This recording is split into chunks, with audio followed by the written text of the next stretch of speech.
I'm just a cool guy chilling, doing a podcast. If you up, smoke that dang shit. This is Black and the Black Times Infinity. I'm your host, your boy Blue, coming to you live and direct from the stack. Smoke me out, fam, with that dang shit. On my far left, mix it up on the ones and twos. We have Kronos. Just saying, I started a book club. Read some books, damn it. Go ahead. Where's that Homer drop? Yeah. Oh shit. And on my far right, we have the oldest ninja in the world, Old Ninja. Buster! Take the onions off. Take the onions off. And Prodigy somewhere, he's in the ether or something.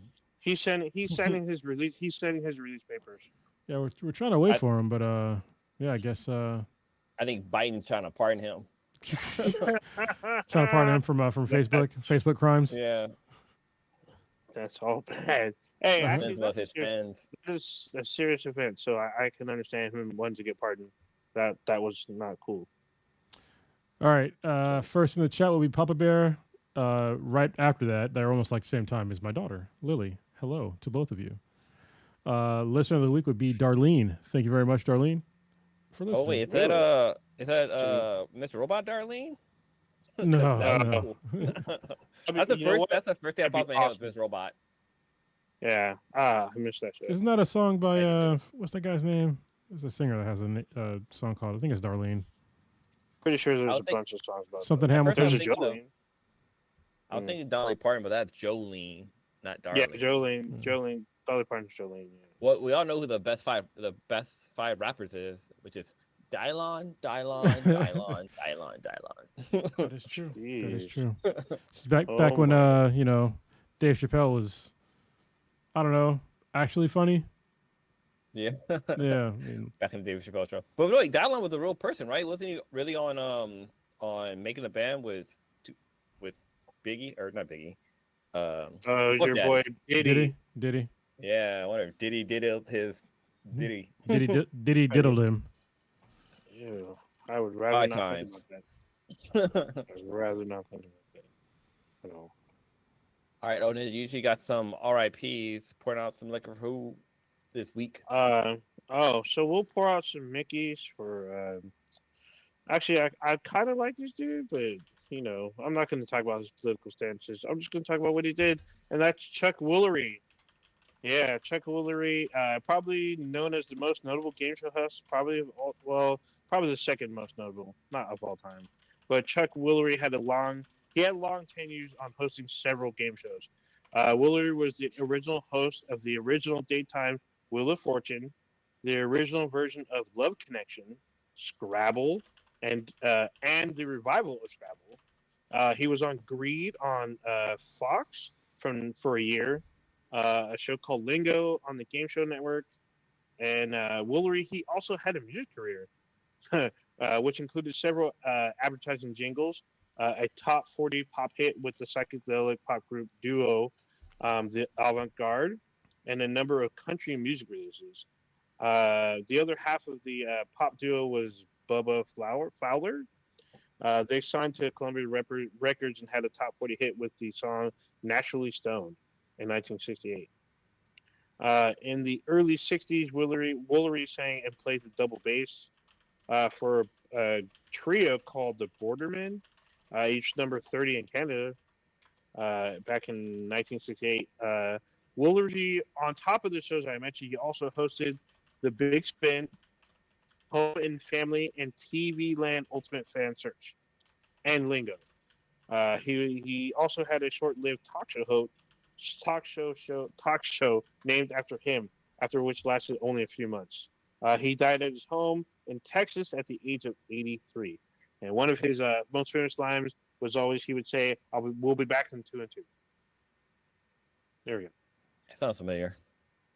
Chuck Woolery, yeah.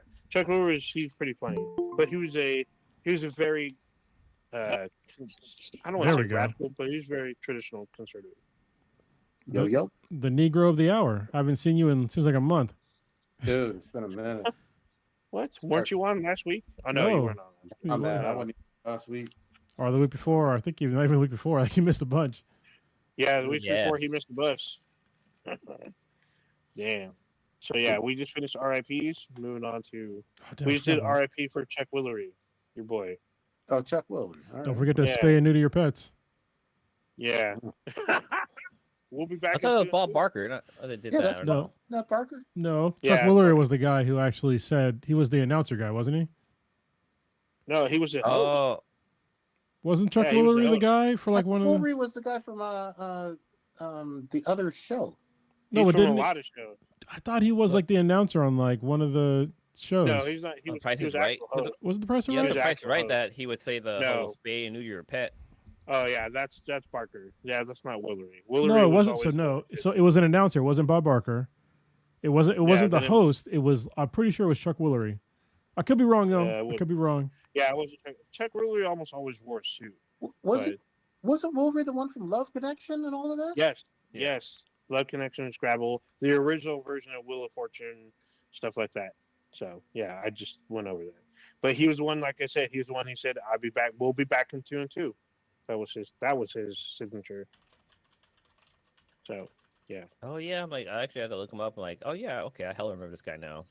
yeah, I think the funniest thing I saw, he did a commercial about this guy on how to pick up like a girl, and when the guy went to go leave, he had to stop Chuck because Chuck was in the refrigerator drinking his milk straight from the carton. He's Yep. like, Chuck. He's like, oh. You're- Hey, you were That's right. fucking Sorry, it was Bob Barker. You're right. I was Yeah, wrong. okay. This is back when they had to remind people to do shit, like where your kids at like 11 at night. Mm. Yeah. So the 80s was, in the 70s, 80s, fucking 60s. This shit was wild. So Mhm. Them kids were free range. Like they just roamed them streets like the Yeah. Warriors. You know? all these motherfucking boomers and shit, poo pooing on the latest, like the newer generations. Y'all were on some shit, and I could tell you as a child of one of your generation, like y'all. Don't get me wrong, you had legit excuses. You had to go to work, but the parenting style was definitely detached. So Uh-uh. definitely detached. There was times where we literally could not go home. Imagine that today. Like, and if you went home, you'd have to stay home. That was like your punishment. Yeah, you had to stay in your I was house in prison, and, yeah. and clean or some shit. So Or watch TV. no, My- it'd be cleaning. Yeah, it'd be I clean. mean, I would try to clean before I left, so that way when I went out and came back, I didn't have to do shit. Also, just like to blow people's minds that are younger, this is pre-cell phone, and unless Oh, you yeah. have like coins on you Hmm. and happen to be near like some payphone or whatever, like communication, you might as well have courier pigeon. Like it was hard. Like And- You had coins.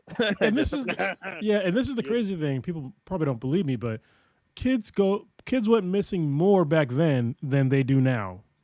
Oh, yeah. Legit. And nobody, people are just like, whatever. I got work to do. I got shit to do. So you know what's wild though? Like you're right, kids would go missing, but also because there were so many just random groups of kids just roaming the fucking streets. like a little Like- gangs. Yeah, you know what I mean? Some nasty ass dude would pull up in some kind of A legit van or van, something and yeah. be like, "You want some candy?" And then Mhm. that's it. Mhm. yeah, Or I got that new system. You guys want to try it? It's at my house. all of a sudden you're down in the pit, and he's like, you put some lotion on his skin. You know, Yeah. Yeah. just the way it goes. You He's pay like- that price. Anybody want to come play Nintendo? Anybody want to come play Nintendo? I got that. Oh, I Mega got Man. And then you get there, there's a fucking got- Sega. Then you get there, there's a fucking Sega Genesis, and you're all mad. Like, what the fuck? Yeah. Mhm. You're like, what the fuck? And then you hear the door close and lock behind you. Yeah. Like, oh shit. The fuck? Not only am I getting abused, but also I didn't want to play Sonic today. Yeah. He lied to me about what system he had. That's fucking all bad. The other Anyway, real did you bad say thing why? is- Say again. oh, Did you say why just go- Chuck? Oh, go ahead. No, I was gonna say, did you say why Chuck Woolery used to say be back in 2 and 2? I didn't research it, but I'm pretty sure it was It's probably, 20 probably in the seconds. military. Yeah, that's what it is. Yeah. He meant 2 minutes and 2 seconds. Yeah. Which is- I thought it was 2 minutes 20 seconds. Either way, I knew it was always 2 minute mark.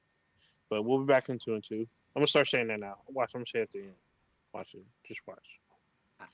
Also, just let me say this too, really quick. You had like just great ass arcades with filled with teenagers and young kids and whatnot, and like, Mhm. The nostalgia. yeah, like your parents just knew you was at the fucking arcade, or you know what I mean, or the Or, roller just, skater. or at the mall or wherever. Hey. Like, and you weren't going to fucking leave. Yeah. They kind of knew your normal spots. Yeah. But, you know, woe unto you if they had to come snatch you up from there either. Oh yeah. If you were not at the spot you said you were, and they Mm. came looking for your ass, guess what? There was hell to pay. Because if you went to your normal, if you had 3 hangouts, and your first one, if you told your parents, I'm gonna be out this hangout the rest of the night with my friends, come get me there, and then like you don't communicate via payphone that you're ready to get picked up, and they came looking for you and you weren't there, that was it. All bets were off. You were fucked. And I You, think once back, they caught you, they bring you home and they whooping your ass. and back then there was a bit more of like community, like policing, or at least community parenting. Like, because Yeah. if your parents knew, like, you know, the other people in the neighborhood, like they would help with the parenting. Like, hey, like they knew where the fuck you were supposed to be and where you're not supposed to be, and they would snitch on your ass if you were somewhere. Yeah, they would. You know, they saw you doing They rat what you you weren't out. supposed to be doing. So Like, oh, I saw Blue at the candy store and he stole some bubble gum. Yeah. Mhm. Come Or home, mom or- like, hey, where you get that gum from that's in your mouth? Yeah, you didn't have any money. Random adults had the privilege or authority to whoop random kids' asses. Too. Yeah. That was another thing too. Just because you were an adult, you could see a kid wilding out and be like, you know what? That kid needs a fucking spanking. Where's my belt? yeah, Dude, my kindergarten teacher had permission to spank me. My mom gave my kindergarten teacher I remember my kindergarten teacher actually had the hold on. paddle. Can you say that word again? I'm sorry. What grade were you in? Kindergarten? Kindergarten teacher? All one You word. know, kindergarten. All right. Kindergarten. Sorry. Anyway, she was like, yeah, she gave my mom gave her permission to spank us. But what's also crazy about the story is that this lady was also my mom's kindergarten teacher growing up for her. So Mm. she kind of knows the family. So she had permission. That So belt. that was pretty common in, you know, certain schools to like be able to like punish children physically. So yeah, kind of weird. They You cannot do that bring that- today. They're gonna try to bring that shit back. I'm telling you. Basically. Well, All yeah, kinds of- especially now. Yeah. Oh, shit. They talking about bringing Bibles back in public schools and shit. They're gonna already bring back doing it. They're already doing it. Was it Oklahoma or somewhere like that? Like the guy, he gave like, it was the principal, the superintendent. I keep wanting to say Super Nintendo because of the Simpsons. The superintendent, Super Nintendo Chalmers. You know, that's his name. Oh my god. Anyway, sorry. That's The wild. superintendent, he came on, made a video giving like a prayer, which is like a prayer which included Trump in the prayer. Goddamn. Because Oh, you no. got to be an asshole. And yeah, like some group came out and was like giving basically like legal help to parents to like opt out of seeing these things, because Mm-hmm. there's a reason why we have separation of church and state. Like, I don't want my kids to learn about the Bible in school. In public school, Or- they need to learn Or about praise actual. Trump. Yeah, both. You know, they need to learn about actual things that really existed. Like, I don't want them to learn about mystical bullshit. Like, if you want your kids to learn about mystical bullshit, put them in church or wherever other Catholic religious school. organization you want to. Just like I don't want them to learn about fucking, Zeus in an actual historical context. I don't want to learn about Buddha. I don't want to learn about, any other fucking mystical being. I want them to learn about shit that will help them live their life. Just stop it. So, do you want to learn about Allah? Yeah, exactly. And just for context too, like, yes, you can't tell like world history without mentioning, some of these major religions in terms Yeah. of like conquest and all of that, and stuff with the plenty Crusades of war. and shit. Yeah, that's fine. Yeah. And the Inquisition, all that. Exactly. Like you literally can't tell human history and human civilization without mentioning some of those things. But it's not just Christianity. It's going to be Islam. It's going to be Judaism. It's going to be all these other religions too that have had rises and falls and conquering people and all that other terrible stuff. So you'll hear some aspect of it, but not like you should believe in this and you should pray. Nah, fuck all that. Yeah, yeah. It's just like because yeah, there is definitely like context, but like honestly, like most of the context that you're gonna learn about it is some pretty negative shit. Mm-hmm. So, and that's what you're probably not gonna learn when you read the Bible because all that shit is left out. You're not gonna talk. And the problem that I have like learn, especially the Bible, there's a lot of shit that is not kid appropriate in the Bible. Yeah. Like, you know, people getting their fucking dicks cut off. Like, I don't want my kids to learn about that kind of shit. I don't want kids to learn about. There's a lot of stuff in there that is just how to, I guess, train your wife or whatever. There's some stuff in there for that too. like somebody Like- like it was like two daughters that like got their dad drunk and like had sex with him. I forget what the fuck that. Oh yeah. I forget the story, but like it's shit that I don't want my kids to learn about, and it's hilarious because it's the same things that they're trying to pull out of older kids' libraries. Yeah. Which would be sort of more age appropriate, but actually, you know, because it doesn't sex to your dad. But you know, yeah, it's just it's weird. People that don't read the Bible that claim to be Christian or whatever, and they don't read the Bible like cover to. If you read it cover to cover, there's a lot of stuff in there that is just patently ridiculous and really offensive. So Mm-hmm. yeah, Yeah. all that. It's amazing what a Bronze Age book will tell you Yeah. about the world. Yeah, there's like there's no other things that we really claim as like really valid from like that age that holds up. You know, Yeah. maybe like some metallurgy, like, Yeah. but other Yeah, things yeah. there were fucking idiots back then. And guess what? Yep. 1,000 years from now, 2,000 years from now, they're gonna look at us as fucking idiots if we survive. Yep. Hopefully. Yeah, I'm Yeah. about to say if there's still remnants of us. Aliens don't take over. If we make it, Yeah, it as a species. Okay. no, man. So that being said, That just happened. where do we want to? Wait, it's funny. I just finished listening to Three Body Problems. It's And as great. I'm listening Great to book. it, and they're talking about the people who are like, yeah, you know, come save humanity and stuff like that. I'm like, would I be that person? Would I be like, you know what? Come on, aliens, come save the world. I mean, that's the problem with, well, not the problem. That's the interesting part about the book is the people that are pro aliens come save us from humans. It's like being, you know what? I can kind of understand that because there's idiots in power right now, and it's just like, Oh my goodness. I was even back. Oh, You can't hear good me though. Yeah, you know, He's huge. Oh, there you go. Got the thumbs up. We got the thumbs up from Sebi. There we go. There you go. Nice.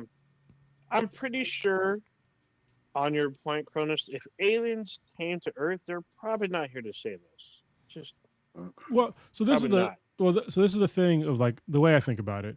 When I actually had to think about this for a while, is if we think that aliens coming to Earth are not here to help us, I think that is through a purely colonizer lens, because in the colonizer lens, you only go to places to conquer them and take all their shit.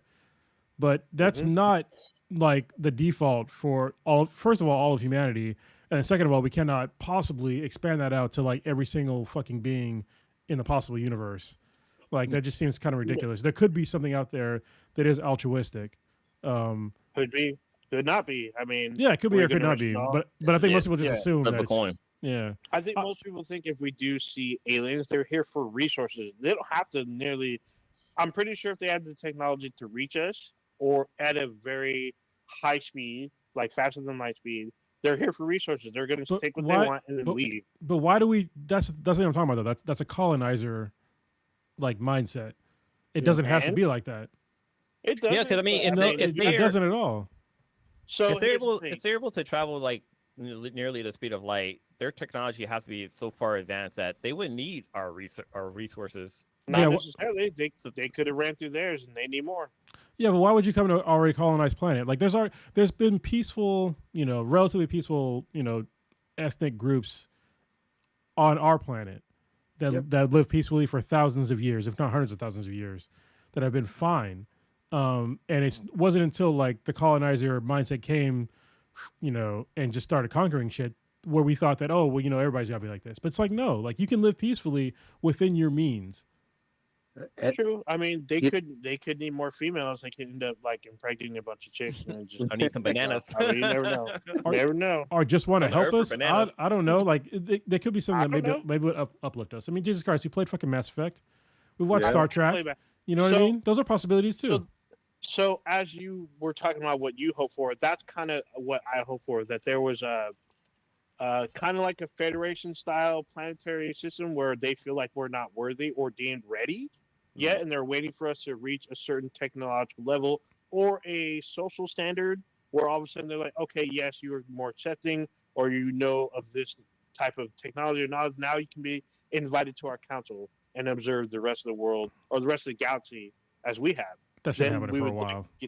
that'd be. I mean, I think it may not, but I feel like that would be the best outcome, I think, for us. Other than that, For then sure.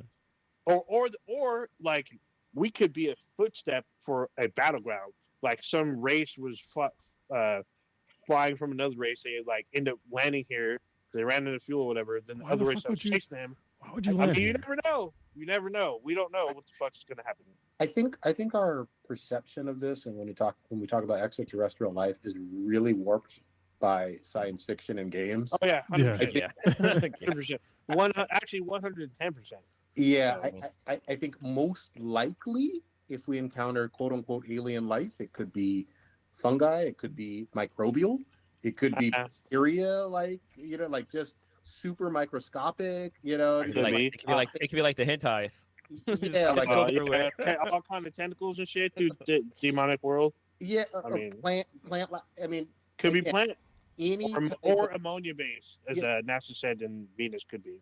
single-celled organisms, like all of these things are alien life that doesn't necessarily want to take over our planet from a conqueror standpoint, or even help us per se. Just maybe they're able to float through space for a longer period of time than we're used to in terms of their lifespan. Maybe it's hundreds of millions of years, and it's just a fucking space mushroom. I mean, that's Star Trek-y too. Star Trek ran into. There's at least 3 episodes of Star Trek, The Next Generation at least, that are just like that. And then, I like how we went from talking about like an imaginary, a religious guy to imaginative aliens out in space. I mean, we don't know. I mean, so Europa, because I guess NASA wants to go next year or in 2 years. I mean, there could be aquatic life. That's very, very. It would be alien, but it could be similar to Earth. We won't know until we get there. So, who knows? Very true. Very true. This, And that Sure. aquatic life could be mermaid, or it could be just giant space whales that live on Or the just- icy planet. Something that we never even seen or even imagined. yeah. I Or think something you've it's never seen. it's interesting when we think about like most alien things still anthropomorphized to like life on Earth, Being humanoid. Yes. like- Yeah. Mm. but it could be like nothing like that at all. It could just So be like a fucking you blob or know- something. You know why it's anthropomorphized? Because people want to fuck them. I mean, This is true. that's the whole thing. All that anime and hentai y'all be watching, y'all are ready to like fuck these alien creatures. Just ready to get that. You could be in for. Got to get that space AIDS. I'm telling, It's so bad. I'm telling Oh, you. it's fucking Might terrible. be the name of the I podcast. wonder if they Space have AIDS. space gas station dick bills. Like, I wonder Oh, how those shit. work. Dude, I'm pretty sure that would probably kill a human because they could have a 2-foot long dick, and all of a sudden it goes in either one of our sexes, and literally one push, and you're dead. Dude, hold on, this is like not sexual, obviously, but like my youngest daughter, like this morning, she asked me, "Dad, what if we had 10-foot long teeth?"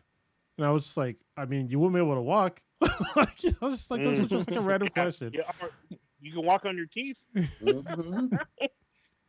Fucking Yeah, with Walmart. a mouthful of chompers. Yeah. Yeah, that Um, was random. Mhm. Oh, the long tantrum. I mean, we are BTI. We're random, so deal with it. I'm just gonna say this though, just staying on the alien topic for a second. I love the fact that these Dan to Dan aliens are seriously set on fucking female bananas, male bananas. They gonna steal somebody's goddamn I banana. like how they don't realize that. I mean, I guess technically females do have bananas. They're just vastly smaller than male bananas, but you know, I don't know. I don't know if they know that. So, but yes, they still exist. I love how dedicated they are, and they're creative with it. You know what I mean? But they're gonna take them clothes off. I Go ahead. seriously forgot about them. I didn't like because we've been made like the last couple of episodes been mainly like spiritual stuff, Mhm. and then just random aliens pop back up. I'm like, wait, what the hell's going on? Oh shit, that's right, the aliens are still out there. They Yeah, want them. I kept wondering like when they coming back, like when the aliens come back, and they came back. They came back with the spiritual like yokai. They call it yokai. Yeah. Yeah, Something.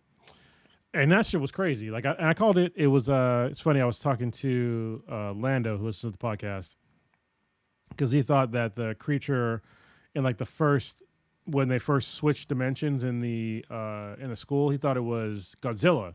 And I was like, no, I'm pretty sure that's the Loch I Ness thought it was Godzilla, monster. too. No, I thought it was Loch Ness monster because of the legs. Mm-hmm. And then sure enough, it was like Nessie, the Loch Ness monster.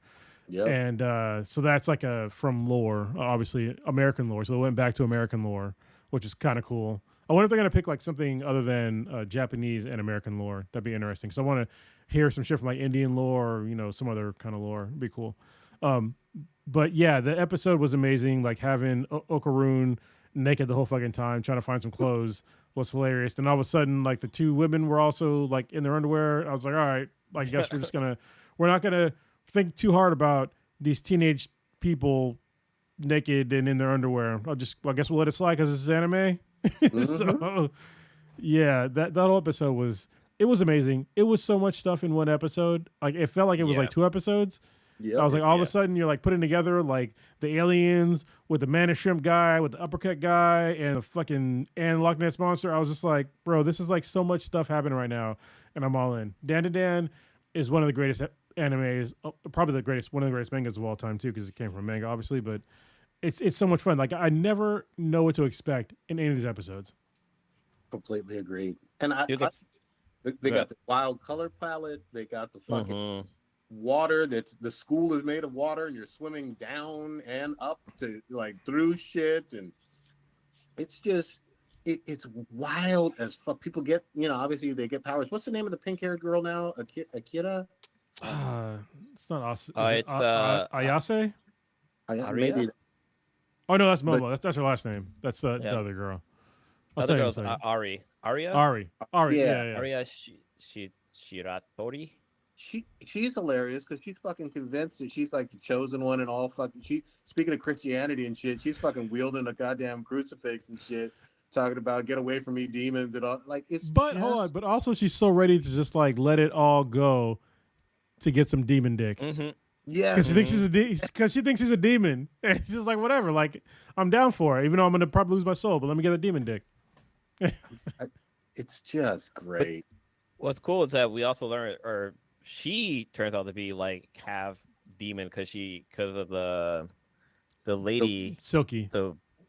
Silky, the Silky ballerina down there. I guess since she saved her life, she inherited her powers, and like that caught me off guard. Like the fact she came out of nowhere, I was like, wait, what? And then you realize it was Audrey. I was like, okay, this is interesting. So now we have 2 demons, and the girl with the pink hair, she's into Ken, and the other chick, she's into him too. So there's like this love triangle that's going, which is freaking hilarious. Yeah, the love triangle fucking works really well because like everybody's awkward. Everybody's awkward. Everybody's fucking teen. Everybody's fucking nerdy and nervous or whatever. But it's big feelings and no, I don't like you, but yes, I do. And they're mixing it in. It's not like this slice of life. There's great action and fucking fighting going on at the same time. You know what I mean? I don't know. It's just fucking great. Dude, are you watching this at all? Me? No. Oh, It's like on everything too. Yeah, I'm behind on a lot of stuff, so I haven't really been watching. There's only one thing I started that was on Sunday or Monday, and that was Skeleton Crew. So I'm behind on everything else. I mean, the show's so good. The fact that like there's a masturbating scene that they snuck in there, and they did it really well. Like the fact that Ari was using, not Ari, what's the other girl's name? Momo. Yeah, Momo. She was using her spiritual power to to Oh, jet the dude through the yeah. water, and I was like, she is jacking him off. Like that's what's going on here. Like this shit was it was like Yeah. so under the radar, Yeah. but like Yeah. if you're an adult, you got that. But she I was mean, stroking him. this you should not be watching this as a kid anyway. So this is not, a kid's show, or at least it shouldn't be considered a kid's show. My camera is like just dead set on just. Is it doing it still? Yeah, it is. I put it in like.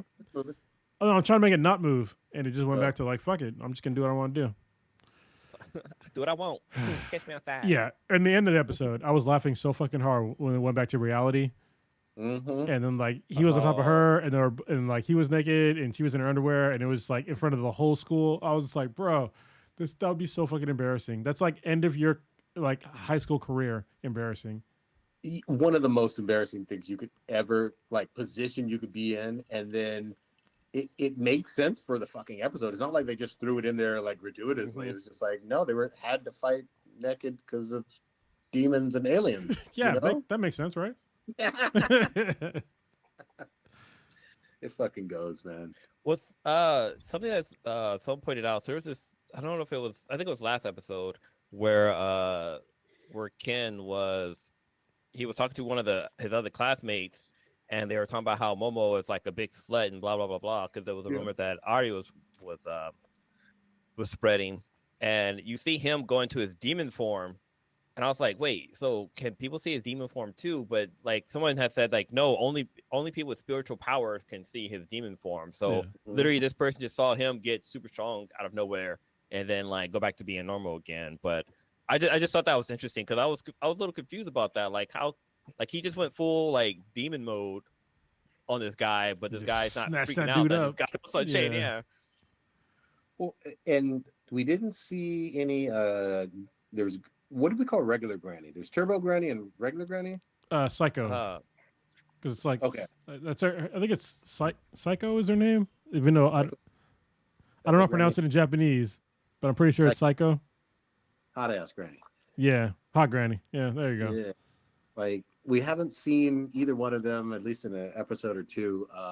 But the whole thing with fucking Turbo Granny was just wild as shit. Like from jump, it was, I'm gonna steal your fucking dong, Yeah. and then it was, your balls are fucking missing. Let's go on a fucking a wild goose chase for your fucking balls. It don't make no goddamn sense, but it's That great. makes no sense. What the fuck? What? You just gotta watch it, man. It's wild. Well, it was even crazy because like once he got his balls, or got one of his balls, like to be able to put it back in there, they had to like play baseball with it. That shit Yeah. was so funny. It was so random.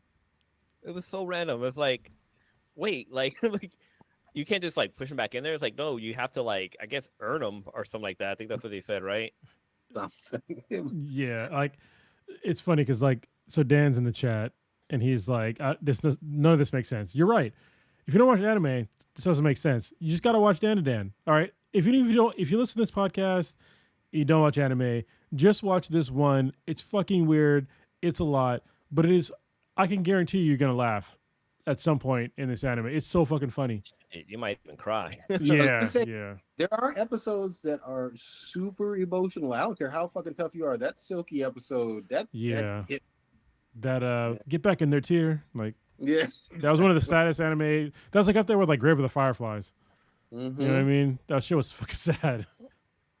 For real. All right. Old Ninja, you said you are watching the Skeleton Crew. Is it good? What's the deal with it? I wanted to watch it. Yeah, Yeah, I'm gonna watch it tomorrow. Your little granny. yeah, it was. So it's the first 2 episodes dropped. Wait, is it animated or no? No, Oh, it's full. It's live, full cast. Cause Jude Law's in it, and it's literally like, as everyone that has been reviewing the show, that's true to their word. That is literally Goonies meets fucking Star Wars. It literally gives you that vibe. It has that same feel. Like it looks so, like the little city, or actually it's not even little. The city that the kids grow up in, it looks like a suburban '80s town, but it has like Star Wars like decor and like habitats, and like these little kids. This little kid is like full of wonder. He wants to have an adventure. His little elephant, little best friend's like, no, we need to study, and we need to be productive in society. Oh, one adventure won't hurt. So he goes off and like he finds like what he thinks is a Jedi temple hidden on our planet because he's super obsessed with Jedi, and they end up getting it open, and like his little bully of a friend is there, and it just turns into an adventure. It's like all this mischief turns into an adventure after another, and like they get just it's just kind of wild. It just has that. It's only been 2 episodes, but it has it like treasure hunting kind of feel to it, and like like if you're the 12-year-old me really likes this show. It has like a lot of old Star Wars callbacks if you like grew up with it. So it's like very interesting. I'm really hoping it still continues with the vibe. The first episode is directed by the guy who did the last 3 MCU Spider-Man. So Spider-Man, like all the home Spider-Man movies, he did the first episode. Bryce Dallas Howard, I know does 1 episode. I know the season finale is done by John Watts again, so who was the Spider-Man director. So I'm looking forward to the rest of this. This was like really hype.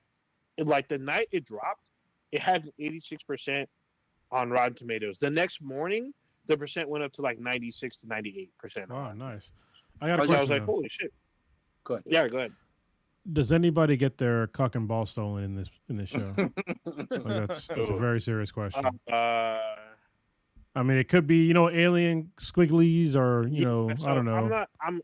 I Cloacas. feel like someone gets close. I'll put it that way. There's Okay. like a pretty close call. Is So there? what makes it funny? So it's great. Is it, you said it like hunting treasure stuff? Is it like MacGuffin hunting or like legit hunting of something that's valuable? So it's too early to tell, but it's more just adventure as a whole. Like this one kid, he just wants to break out and see the world because based on the first episode, it looks like they were lied to and there was nothing beyond their planet, and they've never left their planet, so they didn't know there's like a bigger like they could leave. I guess they were under the impression their planet was under a shield, and they couldn't break through a barrier, and they ended up going into orbit no problem. So they're kind of like they're super like aghast of that, and they're like, oh shit. Then it jumps into hyperspace, and they're really like fucked. So it's been pretty cool. In terms of movie context, what timeline does this take place in? So it tells you right from the jump, the fall of the Empire has happened just literally after Return of the Jedi. So the Empire fell. Well, actually, it could be if you're being super nerdy, then it would be after the Battle of Jakku. But I'm pretty sure for movie people, it's really after the Return of the Jedi. And so, like the Legend of the Jedi, like they're not as they were in like the pre-rebellion area. The Jedi were demonized. This kid has like a little flip book where he's like reading tales of the Jedi. He's looking at Jedi temples. He like wants to be a Jedi. Like him and his friend literally play with like fake lightsabers as if they're Jedi. And like it's pretty funny. It's like looking at kids nowadays when they get the plastic shit. They do literally the same shit. It's pretty funny. And then they're almost being late to school. So it's even funnier. But these So it kids has aren't that- scared trying to be Jedi's after what happened to the last, kid Jedi's with Anakin. So this is like 30 years. This is 20 plus years later. So That lore's got to be out there though. Like you don't want to be a So- kid Jedi because actually, I think it tells They you. out there I think weeding it is. If I remember correctly, it's 16 years after Return of the Jedi. So, because it sets up at the beginning of the episode like where they are, like pretty much in the timeline, so you know where you're dealing with and what's going on, and like this kid is like kind of rediscovering like when the Jedi were at the temple, and like it looks like he's studying old Jedi stuff like back when the High Republic was around and shit. So, I was super interested. It looks like Jude Law is a Jedi because he looks like he can use the Force. He may not be a Jedi though, because we have seen Force-sensitive people that are not Jedi, as we did in Rogue One. So, it's going to be interesting to see how this plays out. But it's only been 2 episodes. It airs every Tuesday, so I was liking the very first 2. I liked it a lot. So, I hope they keep up the same energy. Old Ninja, I'm really, really upset with you that you haven't told our entire audience this. I'm going to set this up for you real nicely, and you better take this softball and hit it out of the park. What did George Lucas call the music that was playing in Jabba the Hutt's lair? What genre? Oh, so that's Dirty not fair pop. because it's changed genres. So when it originally dropped, it was jazz, but then it's changed over like 3 decades. So I haven't kept up with they God fucking call damn it. it, you really can't. I gave you a layup, and you just fucking No. messed it up. I went with the first one. The first one, it was jazz when it first came out. So if you've seen the original uncut Return of the Jedi. No, not the special edition. It was jazz. Hold on. Special edition turned into fucking bluegrass. Hold on. Fuck all that noise. God damn it. We were talking about, he called it jizz. Oh, Sorry, jizz. What the? Yeah. He called it jizz. You missed it. Like, I guess I did miss it. Like, what the fuck just happened here? I just sat down. I heard jizz. Thank God you missed it. yeah, I'm glad. I'll let you say it. Yeah, you can say it, not me. yeah, so allegedly, and I haven't taken the time to look this up, like the genre and the genre of music, space music in the Star Wars and Jabba the Hutt's lair or whatever, wasn't supposed to be. It's not like space jazz or anything. It's known as jizz. That's a choice. Yeah, That's a choice from Yeah. it's a choice to have a morbidly obese worm having a human as a slave, to call the music that he's listening to jizz. Yes. Okay. That's the whole thing. Choices are made. I love it. Yeah, they were. It actually on Star Wars fandom, it's listed on there as jizz too. It says jizz was an upbeat, swinging genre of music, most nobly performed by I'm not gonna try to pronounce his name, but Oh, I know. yeah, I know it what was his name. band He has for a Jabba hard Hutt. one still. Yeah, Was so, like originally. No, you don't Monots. up, old ninja. Be quiet, please. Quiet on the set. If you listen to Quiet on the set, the Jesus. fucking All right. if you listen to the original version, because I have the soundtrack to the movie, the original version of the film copies Rick James one of Rick James's fucking song with the horn riff at the end. They literally copy it for like note for note, and it's fucking hilarious. No, it's at the end of Jabba the Hutt's palace thing, but it's pretty funny. Look, I'm thinking of the. when you got your headphones on, the jizz is just pouring out of your ears. Well, it actually That's terrible. on Spotify they have a playlist called Jizz Music. Inter-universe Star Wars songs. Oh my god. Dude, the fact that you, old ninja, out of all of us with your Star Wars, I knew what it was, but I wasn't gonna say it. I let you say it. You failed our audience. You could have told them 10 years ago, hey, did y'all know that it was called jizz music? But here's the thing. Like I said, they keep changing it, so I don't think it was originally called that. But I think they went back because of George. Forever known as jizz. So now I'm trying to think, like, when did jizz when was that known as like ejaculation? Like, there had to have been a point. History. There is a point. Just like just like people didn't know a Peter and a Johnson are both euphemisms for penis. So I'm thinking that jizz was probably not considered that back when Star Wars was made. And I think know. I remember saying that as a kid. Like, yeah, but when you were a kid, Star Wars was already made. Yeah, but I would think. Yeah, okay, so Star Wars, the original Return of the Jedi was 83, right? Yes. That's 83, 80, and 77. Dude, you were like 4. Nobody was talking about jizz when you were 4. You'd have no context. That's what I'm saying. There's an entire possibility. Actually, no, you probably went 4. You're probably 3, right? Or 2, maybe? Shit. Yeah. You're younger than me, so. Yeah. 88, 89, 90. But that's a lot of years. I'm saying there's a possibility. I don't know because obviously I was born in 79. So there's a possibility that jizz was not a word for what we consider it as back then. There's a chance. We could look it up, but I'm afraid to. You gotta turn your safe search off. Yeah. We learned that doesn't even matter, right? Yeah, because just incognito bowl. Just go in the search engine or whatever and just type in 70s jizz. I'm sure you'll get great results. It'll be fine. That's terrible. Here, shit. I'm doing it right now. All of a sudden, John Holmes just pops up on your screen. You're like, oh shit! Like, I don't know if I need that kind of trauma right now. Mm-hmm. Early 80s jizz, late 70s jizz, So you have to look at 83. So I'm looking it up. Wow, it goes way back. It goes way back to the fucking 1900s, even before that. And so, this is not like...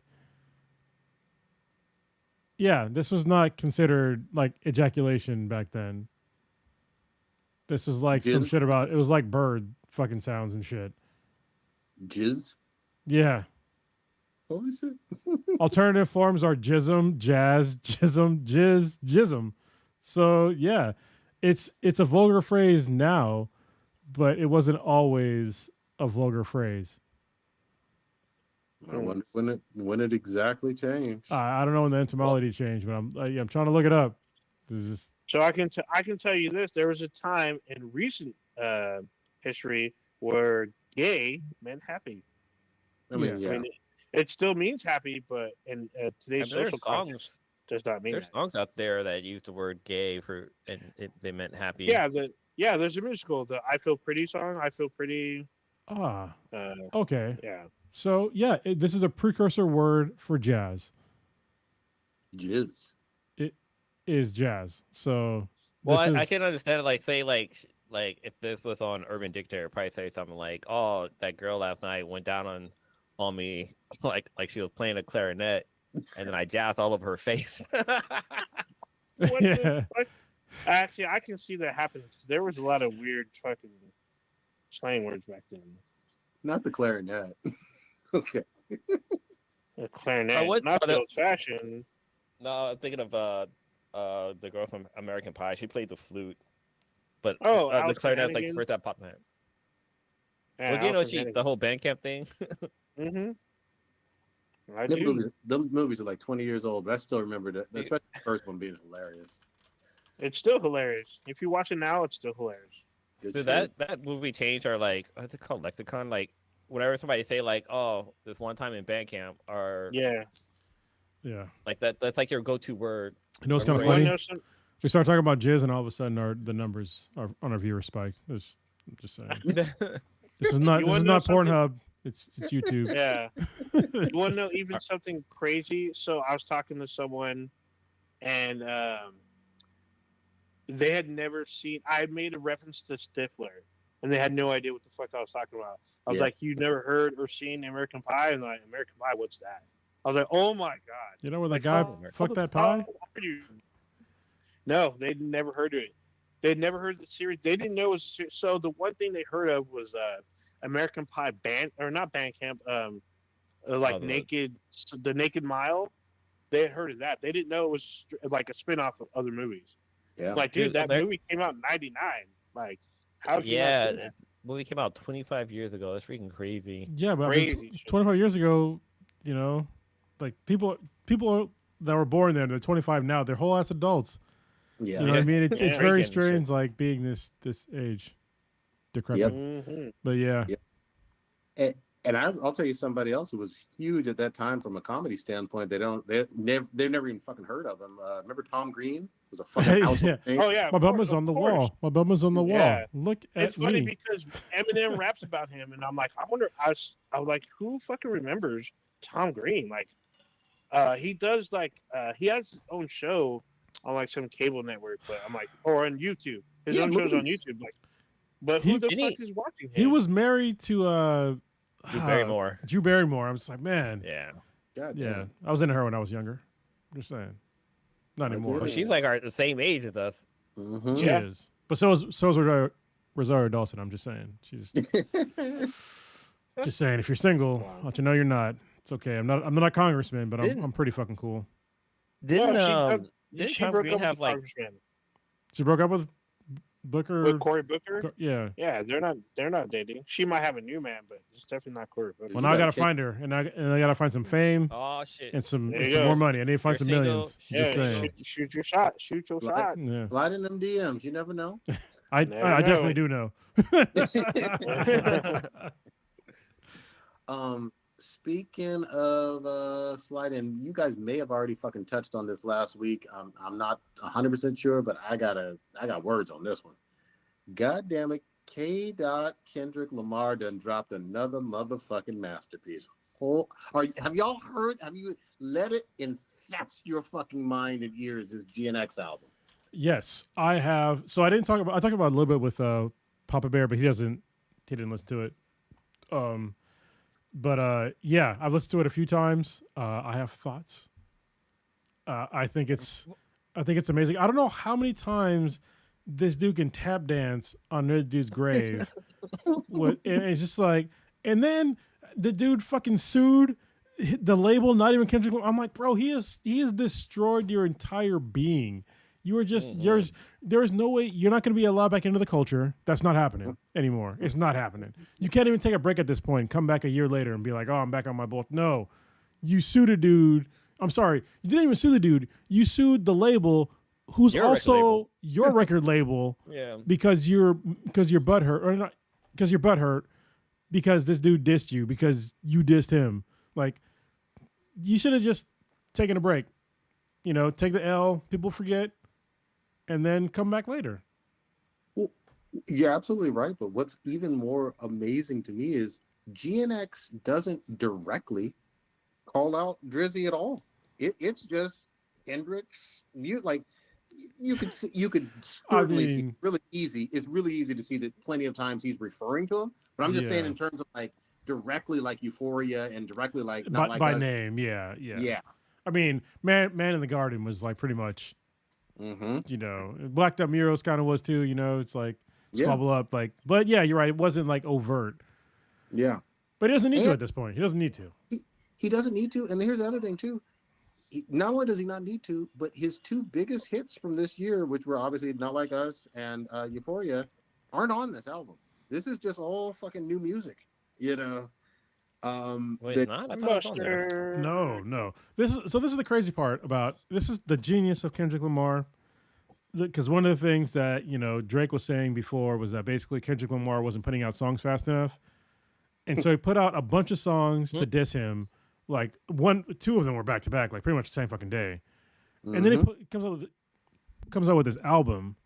And in this album, none of those previous songs are on there at all. And if you notice, the announcement of GNX, he put out a video for it, and the song that's in that video is also not on the album. So I think there's going to be like a GNX Deluxe that's going to come out with more songs, and it's just like, bro, you basically you fired this dude up, and he just like destroyed you. Like, I don't know what Drake was thinking, but he must be reevaluating life choices at this point in time. Honestly, he deserved all that smoke. He does. So, and I'll say this too, in terms of like popularity and whatnot, this album is dominating fucking Billboard. Like the top 10, 8 out of 10 of the top 10 or 10 out of 10, whatever it is, all from this album. Like people just fucking love it. One of my favorite, just to call it out, is the Hey Now track. The whole thing is good, and obviously it's Kendrick in his zone and doing it. But when he starts going off on that, I'm way too important to ever let you slide on me again. And then he started seeing spaceships on Rosecrans. I was like, this is wildly fun shit. And like creative as ever loving fuck, you know? Yeah. Well, one interesting thing I pointed out about this album is that all of the songs are all lowercase. Like, and I was like, I wonder what, because, you know, he's very talented, and I feel like some of his stuff can be encrypted too. So I want to know what's the meaning behind, because like the track name is lowercase, but if somebody's featured on there, their name is spelled like an uppercase, or not uppercase, full cast, but like proper spelling. What was that one album that he had? There was another album that he had was basically, it was all uppercase. It was all with Humble on it. Damn, yeah, Damn was all uppercase. So whatever. Maybe the next one he has, it's gonna be a combination of uppercase and lowercase. I don't fucking know.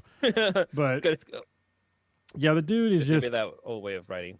Yeah, what's interesting about this album is that he went from, you know, Mr. Morale to this, and these are like two drastically different albums. Like one is very introspective, like, you know, maybe I'm kind of a fucked up person, to like, being like basically fuck everybody in this album, and these are all just like, they're not. There's only like probably one, maybe two songs in the album that are kind of like storytelling, which is like my favorite parts of Kendrick Lamar's like rapping style is the way he storytells, and the others are just like, they're just bangers. Like they're just like him just having fun on tracks, great beats. You know, fucking DJ Mustard and him calling out Mustard on like the beat switch on TV Off. That's one of the best beat switches of all fucking time. And it was basically, he goes from like a Not Like Us type beat to like you've now entered fucking Star Wars, like the Empire Strikes Back type beat. Like this is like the final boss type Mhm. beat. And that beat switch is so dope. And him screaming out mustard. Well, I remember the first time I heard that track, I started laughing. I was like, this shit is fucking ridiculous. And then I started like listening to it. I was like, oh, like I see what he's doing now. And like the dun, dun, dun, dun, dun, dun. It's like that's totally like the fucking Empire. You know? It also has a feel of like some old school Dragon Ball. Like Yeah, you feel, yeah. he's, you know, He's going super he's going super Negro. yeah. Yeah. One of my favorite though too, and I know I can't list every single one that I love, but Reincarnated is literally a Tupac song Yeah. at Mhm. 2024. Like this, That's very good. the way he raps on it, obviously the beat is from an old Pac song, but it just feels like 2024 Tupac, but with Kendrick Lamar. And then even there's another one on there that reminds me of One Mic as well from Nas from back in the day as well. Is that Man? Is that Man in the Garden? No. Yeah, I think that is Man Man in the Garden. Yeah. So it's a special one. SZA has two really good ones where she's doing the Luther. vocals. That's Luther and Gloria. Gloria is They're- so fucking good. Like Yeah. that's like one of the, okay. So hold on, we got to rewind a little bit to the beginning. The start of this album was on some. He got a female. I hate people get mad. A woman mariachi singer, Oh yeah. and I think that people like that are like outside of like the West Coast, especially like the LA area, they don't understand like if you are, black, like you have to have some sort of Latino friends. Like like that's like our cultures are so intermixed. Especially even in the Bay Area, like it's more mixed in the Bay Area, but in the LA area, it's even more mixed between those two groups. And he's been talking about like, Latino folks from like pretty much the beginning, and like having a lesser known mariachi singer on this album from the jump is just showing his love for the LA culture.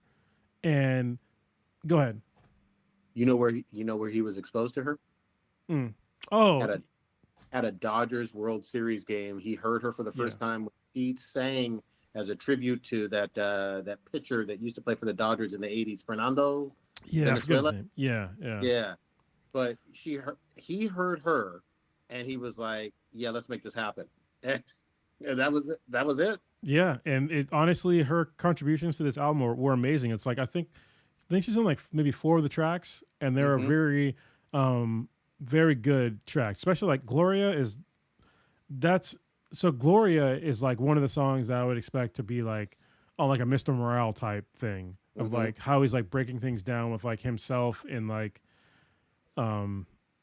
what he's thinking and stuff like that. Like that's really cool. And then the Heart Part 6 is another one that's very storytelling. You get to hear about him and like Black Hippie and like how he kind of fucked up with Black Hippie and kind of regretting some stuff. Like that's really cool. But then you also get, like Hey Now and Peekaboo and, other shit that's just like, they're just bangers, just, I love the mixing up of this album. Like I'm a huge, and it's funny, like when the first time I heard Kendrick Lamar was on that song with Janet Jackson. God damn Poetic it. Justice. Poetic Justice. Yeah. So that's Kendrick and Drake, actually. Yeah, that's why I can't listen to it anymore. So like, remember the first time I heard it, I didn't like it because at the time I was disliking Kanye West for using too many samples, and so I kind of just dismissed Kendrick Lamar for a while. And then I think he was on like one of the GTAs, and I was like, who the fuck is this? And so then I started going back and listening to like his music. Oh shit, this dude's fucking dope. And now I go back and listen to Poetic Justice, and I started listening to it up until Drake comes on, and then when Drake comes on, I gotta fucking turn it off. I'm just like, God damn it, you fucked up this whole song, man. Man, yeah, dude. It's just it's a special one. What a fucking year. Like you talk about a fucking goddamn victory lap. I have been listening to it. It released on the 22nd of November or whatever. Not a day has gone by since then that I haven't listened to the album in its entirety at least And once. that was like a really weird day. It was the 22nd. I think it was like a Friday or some shit. It's not Yeah, a day it when came you out don't like a drop random albums. day. Yeah, it's totally random. no fucking promo, just No. here it fucking is. And then you got Drake dick writers talking about, these numbers aren't. If you do a surprise album on a random Friday in November, it takes a little while for people to hear it. But guess what? People have heard it and they fucking love it. It's the #1 album in the world right now. So And plus, I mean, Kendrick's gonna be performing at the Super Bowl, so it's kind of makes yeah, sense for him to drop an album before Yeah. that, because I'm pretty sure once the Super Bowl hits, like these numbers are gonna fucking skyrocket. Yep, definitely. And he gonna put on a good show with that shit, man. I'm just And he announced a tour. I think it was yesterday, maybe the day before, Oh yeah, with SZA, and he's got to stop in Toronto. I love it. Yeah. So that's Big just pick. that's checkmate. Big I Well, hope kind of. I hope he don't get shot. I'm just saying. It's Canada. They got good gun laws in Canada, so maybe he'll be all right. Here's the funny thing. He's gonna get So, served. like that one Chinese restaurant, Ho King, New whatever. Ho King, yeah, New Ho King. with a dip That- sauce and a blammy, Crody. Dude, that restaurant Wow. loves him or whatever. And here's the other thing too, like Toronto knows. I don't give a fuck. You know, like Toronto knows good music. You know what I mean? Mm. Like that concert is gonna be fucking sold out. It really is. You know it. So, Kind of jumping back to the whole Super Bowl situation. I mean, I guys all heard about like how Lil Wayne felt like he was just in one of Kendrick's tracks, which to me it felt like he wasn't dissing him. Well, I didn't hear the full verse. Once I heard the full verse, I'm like, okay, maybe he is this Lil Wayne. But like, I guess Lil Wayne had to throw in his little 2 cents, and then eventually, I guess he dropped a diss album, which I haven't heard anybody talking about. Ain't It. nobody listening to it. You want to know why? Because Lil Wayne is also the culture's not feeling Lil Wayne either. nope. Like he said some shit about like not believing in racism. He, shaking hands with Trump and all that shit. Like you took your sides with that shit. Like, I mean, yeah, you got a pardon. Good to go. You got yourself out of some trouble, but guess what? The culture ain't feeling you right now, man. Like they haven't felt you like pretty much since then. You can drop all the albums that you want. Yeah, you're a great lyricist, but like you pretty much nullified yourself. So drop all the shit you want. Nobody's gonna listen to it. Also, let's just be honest. And I think I mentioned this a few weeks back. Wayne has gremlinified himself. Like You haven't mentioned. You just called him a flat out gremlin. So but I want to. I'm not just Well, he saying. calls himself a He calls- goon and a goblin. A goblin, yeah. Yeah, Goblin, Grim, what? Like he's done too much. Like he's lived real hard and he's partied real hard with them fucking drugs, and his fucking heyday is long past him. Yeah, and he's not even that fucking old. He, You know what I he mean? isn't. That's the scary He's not thing. that old. Because I remember when Lil Wayne came up, he was like a teenager. He was a teenager In the early 90s, like, 2000s. super teenagers. No. I think so. He came up in like the early 2000s when he was a Yeah, teenager. Lil Wayne is I'm 42 right now. Is he 40? Yeah. Okay. So yeah, okay. Yeah. But that's the saddest thing. I mean, he's taken himself out. Like he's had 20 years of fucking not taking care of himself and not put in the work in the booth and all of that other stuff too, on top of what you mentioned in terms of like leaving the culture and all that other stuff. So And he you had can some great albums. and you but- can tell in his rapping style, like when he starts really mumbling, like Mhm. like some of his tracks, I'm just like, bro, like you need to like wake the fuck up, like get off that lean. Like I need to hear you fucking enunciate as I don't enunciate. I'm just saying, I'm not a professional rapper. I'm just a small time, podcaster. But if you pay me millions of dollars, I would definitely take some speaking lessons There you go. to enunciate better. But yeah, I mean, I like think he's plenty of tracks. He's been like just super mumbling through it and not making any fucking goddamn sense. Mhm. And I know, like, regarding the Super Bowl, because it's going to be in Atlanta, right? The Super No. Bowl? New Orleans. no. New Orleans, yeah, okay. New Orleans. Because people are saying, like, oh, yeah, they should get Lil Wayne. But, like, Lil Wayne even admit that, like, he has a hard time remembering his lyrics. So being in front of a stage that huge and, like, forgetting your lyrics, oh, man, that's, like, I would say that's career killer. And that's weird if that is true. I haven't heard him say that, but I know back in the day, he used to pride himself on saying he never wrote anything down. It was Yep. all in his head. And if he now is already like at 42, I can't remember my shit. Don't get me wrong. Like how do I put it? Important shit I don't forget. Like my job shit, I don't forget. So but he hasn't been doing like his job for a long time. Like he hasn't. What's the last Lil Wayne album? What's the I last don't Lil know. Wayne hit? Yeah, it's been a minute. And- So he made this comment back in 2023. So it wasn't referring to the Super Bowl. It was just him point out that he has a hard time remembering his lyrics Yeah, that's. due to memory loss. I remember his I lyrics. mean, we know why. I ain't Lil Wayne. I can barely remember his lyrics because Yeah. I fucking understand them. But He has good songs though. But back to the whole beef thing with, obviously we talked about it all year with Drake and Kendrick. Kendrick's lyrics are aging like fine wine, and Drake's are like sour milk. Most rational human beings acknowledge that fucking Drake lost big time. And I think it's only going to get worse with the Super Bowl. It's only going to get worse as more and more people listen to this album. And then when GNX Part 2 or Deluxe, whatever it is, drops and this tour happens, it's just going to, be a snowballing effect. Yeah, Folks are feeling I feel like I need to say one thing for people that maybe I have to hammer this home. DJ Mustard made over 100 beats for Kendrick Lamar.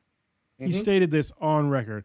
More than 100 beats for Kendrick Lamar. And I know that Kendrick has some shit in the bank with those beats because for some reason, don't get me wrong, I'm a West Coast guy. I 100% appreciate DJ Mustard's beats because they're like that. Just to me, it's like it's nostalgia. It's like super old school fucking West Coast shit. And the culture is really feeling the West Coast again right now. And so if he's got 100 fucking beats to choose from to just smash people with, like, good luck. Like, good luck. Like, who the fuck, who's gonna produce a Lil Wayne? Who's making Lil Wayne beats? Yeah. Fucking, what the fuck is Birdman doing? Yeah. Isn't he in jail? He still wants to on his name though, Birdman. He's still mad in the corner. Remember that shit? Yeah. Wait, who As we was it? finished, Mustard? I wish we done. Who dropped the? Who was the person that dropped the BBL Drizzy? Oh, That was Metro. Boomin. Metro, Yeah. that's right, Metro, 3 times. Yeah, Mhm. he's also a really great beat maker, but it's not. For some reason, folks are feeling more of the DJ Mustard. What's funny is that Mustard beats are more simple Yeah. than Metro Boomin beats, but Metro Boomin beats, like, he samples more Yeah. of his beats, so it's a little different.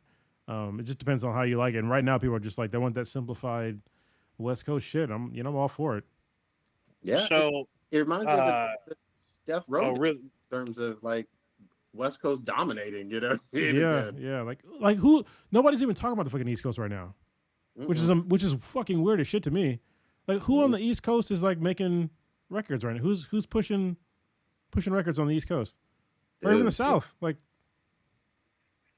yeah. the South. Where the fuck is Jack Harlow from? Is he from the South or if he's the East Coast? Jack Harlow. Poppy, though? I mean, don't get me wrong. Jack Harlow is pushing some records, but he's not. Name his last album. Yeah. I think he only has. I don't know the name of most albums. His album came out, early this year? Cause he had the not $1 Million Baby. That's the Tommy Richmond. Well, I know he had Miss John. Is it Miss Johnson that just came out? It just dropped. It's a good song. Oh, was that just? Yeah, But- he has the other one. The one that he's from they were playing at the club. Where's he from? I He's will- from Kentucky. Oh, that's the South. Go ahead, Prodigy. So Sort of. But I was going to say real quick though, in terms of big ones from the South, that mixtape Pluto by Future that came out a few months ago was that was probably the best trap album I've heard in my entire fucking life. Yeah, I mean, Future's still, Future's still good. Don't get me wrong, but they're not pushing the zeitgeist.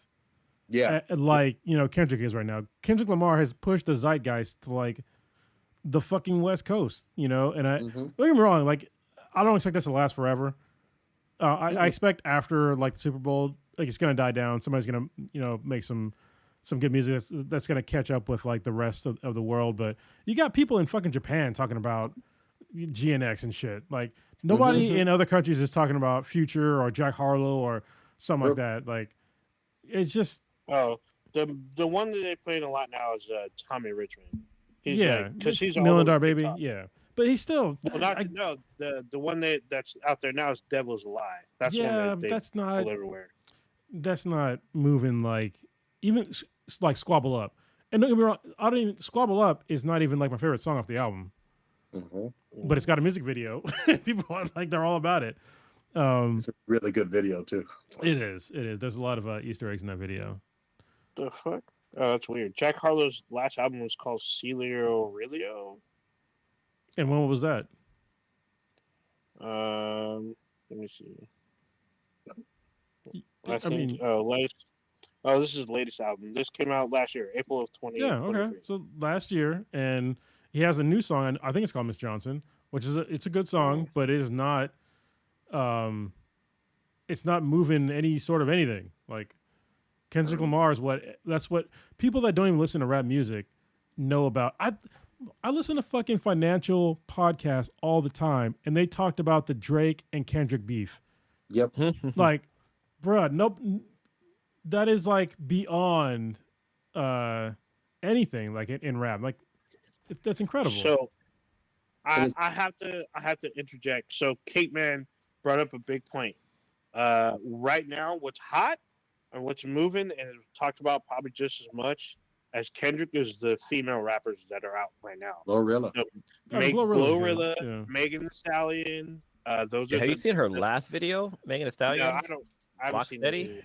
Yeah, but I feel like at least those two are charting real hard. Yeah, I mean that's true. Don't get me wrong; they're great artists.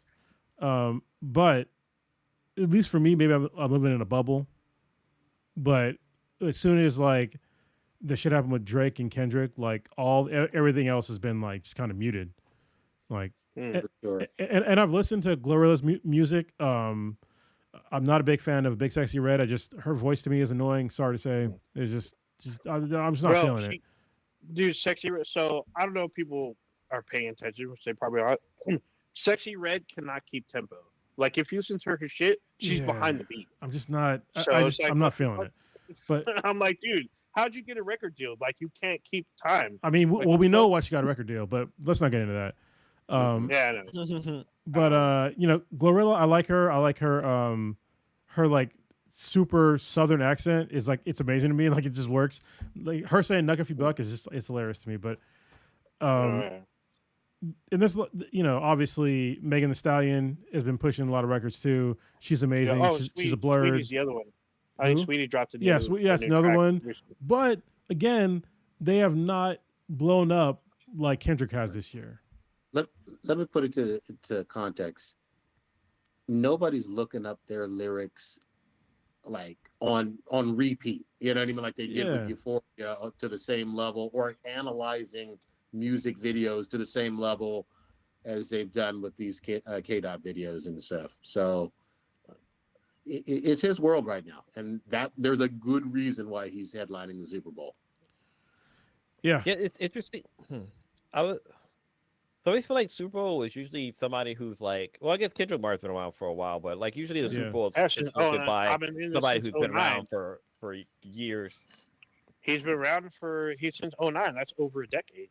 Yeah. So that's over 2 decades, bro. Math. Yeah. Almost. Yeah. So, almost? Like, can you 09? Oh, no, he's been around no, since before 09. I thought he was around like 2003. He says 09. When he disses Drake, he's talking about I've been in this game since 09. Well, actually, when he says that, Not Like Us, he said I've been doing this since 09. I've had this big jumping. I thought he's been like rapping since 2003. I could be wrong here. Yeah. So he's probably been rapping since he was a teenager because that's how he knows Mustard. Apparently they went to high school together. So there you go. So he's probably been there since he was a kid. But I guess his first album was 09. So yeah, my first exposure to him was Good Kid, Mad City, but that was mine as well. Because I was like, who the fuck is this? Because at the time it was like in the hotbed of fucking Designer and all these other mumble motherfuckers, and then all of a sudden I hear this, and I'm like, who the fuck is this? And then we kept Dude. talking about how Dr. Dre had this new kid on his label, and it was Kendrick Lamar, and I was like, what the fuck? What the fuck is this? And I had it. I was playing. What the fuck? What was the track that everyone came riding to? Bitch don't kill my vibe, or No, Yeah. the one before that. The track before that. pour up, drink, sit down, drink. No, not that swimming one. pools, but yeah. No, it wasn't swimming pools. What's fuck? Well, that was that Tree. one with the first time I think I heard him. I think I It's the actually. one that Drake is. The one where Drake is actually on the track. That one. Oh, Poetic Justice. No, not Poetic. I mean, No, that's it's not Poetic Justice. No, the one where Dr. Dre is on the track. Money, weed, and weather. Yes. The recipe. Yes, that one. The recipe. Yes, the recipe. There you go. I knew it was something. I knew one of y'all had it. The recipe. That was the summer song that came out early summer, and everyone was fucking low riding with that shit out. Wait, didn't Kendrick Lamar do the soundtrack for Black Panther and Yep. He did. Into Yes. Spider-Verse too, right? Yeah. He did. I think Every that was single my track first him. introduction to Yeah. him. Yeah. Really? Damn. Dude, have you listened to that album? The album's fucking hot fire. Like when my roommate got it, he literally pumped every single track every day for a week because every track was like it felt like a #1 hit. It was fucking amazing. Mm-hmm. Also, shout out to fucking Dr. Dre. Goddamn it, like Dre. You talk about some shit in terms of, a good artist, not just out of Compton or whatever. Like, he has a way of just finding fucking stars in the goddamn making when it comes to hip hop. You know what I mean? Like, just from Eminem to fucking obviously his stuff with 50 and Snoop, and I mean, just goddamn it, fucking Dre. And slapping D Barnes. Just Yeah. Didn't think I'd remember. We didn't hear about that shit. Oh, Okay. Kendrick has a song with Robin Thicke. I don't remember. He's that. got a song with a lot of people. He's got a song Oh, with yeah, fucking I'm Taylor like- Swift. He does. He does. Yeah, Bad Blood. Push your Alicia Keys. So the song "Bad Blood," Yes. that's the one. That's the song that Drake tried dissing him. He's like, "You got to make a track for the Swifties." He was referring to that song.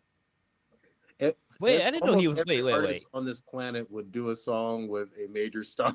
like How was That's how what, things where in Bad Blood is Kendrick Lamar's lyrics in, or did he Like the end of the do some song. song? Like He does a hook. He does the bridge. He's in the bridge. Okay, I gotta go back and listen. Go to that back and song, listen to 'cause it, I did not it realize. might be that the was him. remix, but he's definitely in It the song. He's in the bridge. Kendrick is Yeah. in the bridge. I would know because where I worked at, where I used to work at, we had a digital jukebox, and people would play that song, and he was on loop almost because he's in that song. Obviously, they're playing fucking Taylor Swift, but yeah, he's on the bridge. He does like the little hook. He's in the video. I've seen the music video. He's in the fucking video, and a crowd of people just sitting there spitting lyrics. So it's getting. I want to say it's at the halfway mark for us, and I want to make a special announcement now because it's probably gonna take us the rest of the podcast. What's going on? So, those of you who have just discovered us and know what we're about, because we've gotten new listeners in the recent month and a half, so welcome. We are Black and Black Times Infinity. We've been doing this for, as of next year, 10 years. We're on our 9th year right now. Come next year, we'll be doing this for literally a full decade. Jesus, yeah. And there are certain things we used to do when we first started out. There's certain things that kind of fell off. Like we used to interview a lot of celebrities. We used to have like our S-class interview. We haven't done those in years, probably since the pandemic. 2018, 2019 Comic Cons. Yeah. So it's been since there. So that's like 5 years. Also, what we used to do, I want to bring back next year. So I'm gonna announce it now to get everybody hyped, get your shit ready, and we're gonna have to make some adjustments, and we're gonna discuss it live on the air. But those of you who have been with us since the beginning, like Cake Man, Killer Frost, Mile High Blurred, Warrior Fella, thank you guys. Thank you much because you've been with us and holding us down ever since. We're going to bring it back. Domino hasn't really been, she's been like halfway for through. years. I'm just saying. Yeah, she's been there for years. She's kind of like, I would say a newer, but I'm talking about OGs. People there literally almost day one. Okay. So Cake Man for sure, day one. And we used to do this. We did this our first year. We haven't done it in 4 years, and we're bringing it back. I'm saying we're going to do it next year. We're bringing back the golden eggplants Yeah, next for year. real. Yeah, for sure. I Yeah. mean, honestly, Go we got time to do it this year if you want. Yeah, Oh, but shit. so here's the thing. The thing about it, the reason why I don't want to bring it back this year is the issues we had the last time we did it. So we were going to do one for 2021, and it fucking fell apart. Like it fell apart completely. Like we had categories with like no nominees and shit. Like the day before we're supposed to put it, and like nobody put input and shit. So I kind of want to kind of iron out a few things before we put it think we out do there. it. Even though we don't have Stitch, unfortunately, so I can't get his input, but we can get it probably I can get it tomorrow. But Yeah, let's do it. the two things I kind of want to do bring back because we had some flack from these particular items or award categories, but I want to bring them back at least just for one more time. Is the hashtag White Girls of the Future Award and the hashtag Black Girl Magic Award. I want to bring those back for next year because we literally merged it into a one category because people were complaining. But I kind of want to bring it back just for old time's sake. We had other categories that were new for the last one we actually did it, and it kind of fell off. So I kind of wanted like if we can't get nominees, I say we just drop it. I also want to say I wanted to do like we originally did it, where each of us gets one nominee instead of like 50-11 for one category, except for two. The two that I think we should keep at 10, because the Academy Awards do 10 awards. I think we should do the movies at 10 and Game of the Year, for next year at 10, because next year nominees? 10 10 nominees or nominees. 10? Oh, that's like 40 of us. 10 well, no, for Game of the Year should be 10 nominees, and for best movie should be 10 nominees. So those two categories alone, everyone else gets 5. But the reason why I say Game of the Year should get 10, do you realize next year is going to be fucking filled with probably stellar games next year? Starting off the bat with fucking Monster Hunter Wilds in February. We're going to get that. We're getting GTA 6. We're getting Fable. We're getting I have my whole list. There's we're getting Doom the fucking Dark Ages. We're getting like a bunch of shit next year, and there's going to be really crowded. So I feel like we should pull 10 of them and put them in the category for Game of the Year. Let's not. I would only say this. I agree with you. It looks like a stacked list that's anticipated games in 2025. I completely agree. I just will say I don't want to force it. Like, let's say 7 or 8 of those turn out to be absolutely bangers. You does. Oh. You know what I mean? Oh yeah, 100%. It's same thing with movies. Yeah. There's going to be some duds movies, but remember, we have a shit ton of movies next year. We're getting another Jurassic Park. We're getting 2 MCU movies. We're getting a third Tron next summer. We're possibly getting a Star Wars movie next Avatar. fucking. What was that? Avatar, another Avatar. Oh, so Star Wars and Avatar are probably coming out the same month, next December. Yep. So there's going to be a shit ton of movies. I think. Wait, you could Airbender easily or pull out 10. James Cameron Avatar? James Cameron Avatar. We're getting the Fire Na'vi next year. So there's going to be a shit ton of movies. I mean, there's 8 of those movies could be fucking bombs. And there's really only 2 good ones. But, I mean, it's our award show. So, That's true. yeah. So, Wait, but when I you still say, think, are we gonna do the award show in 2025 for the year of 2024? Yeah, or are we gonna do? okay, hold on. Great question. What I'm going to say, the award show will be in 2025 and cast most of 2025.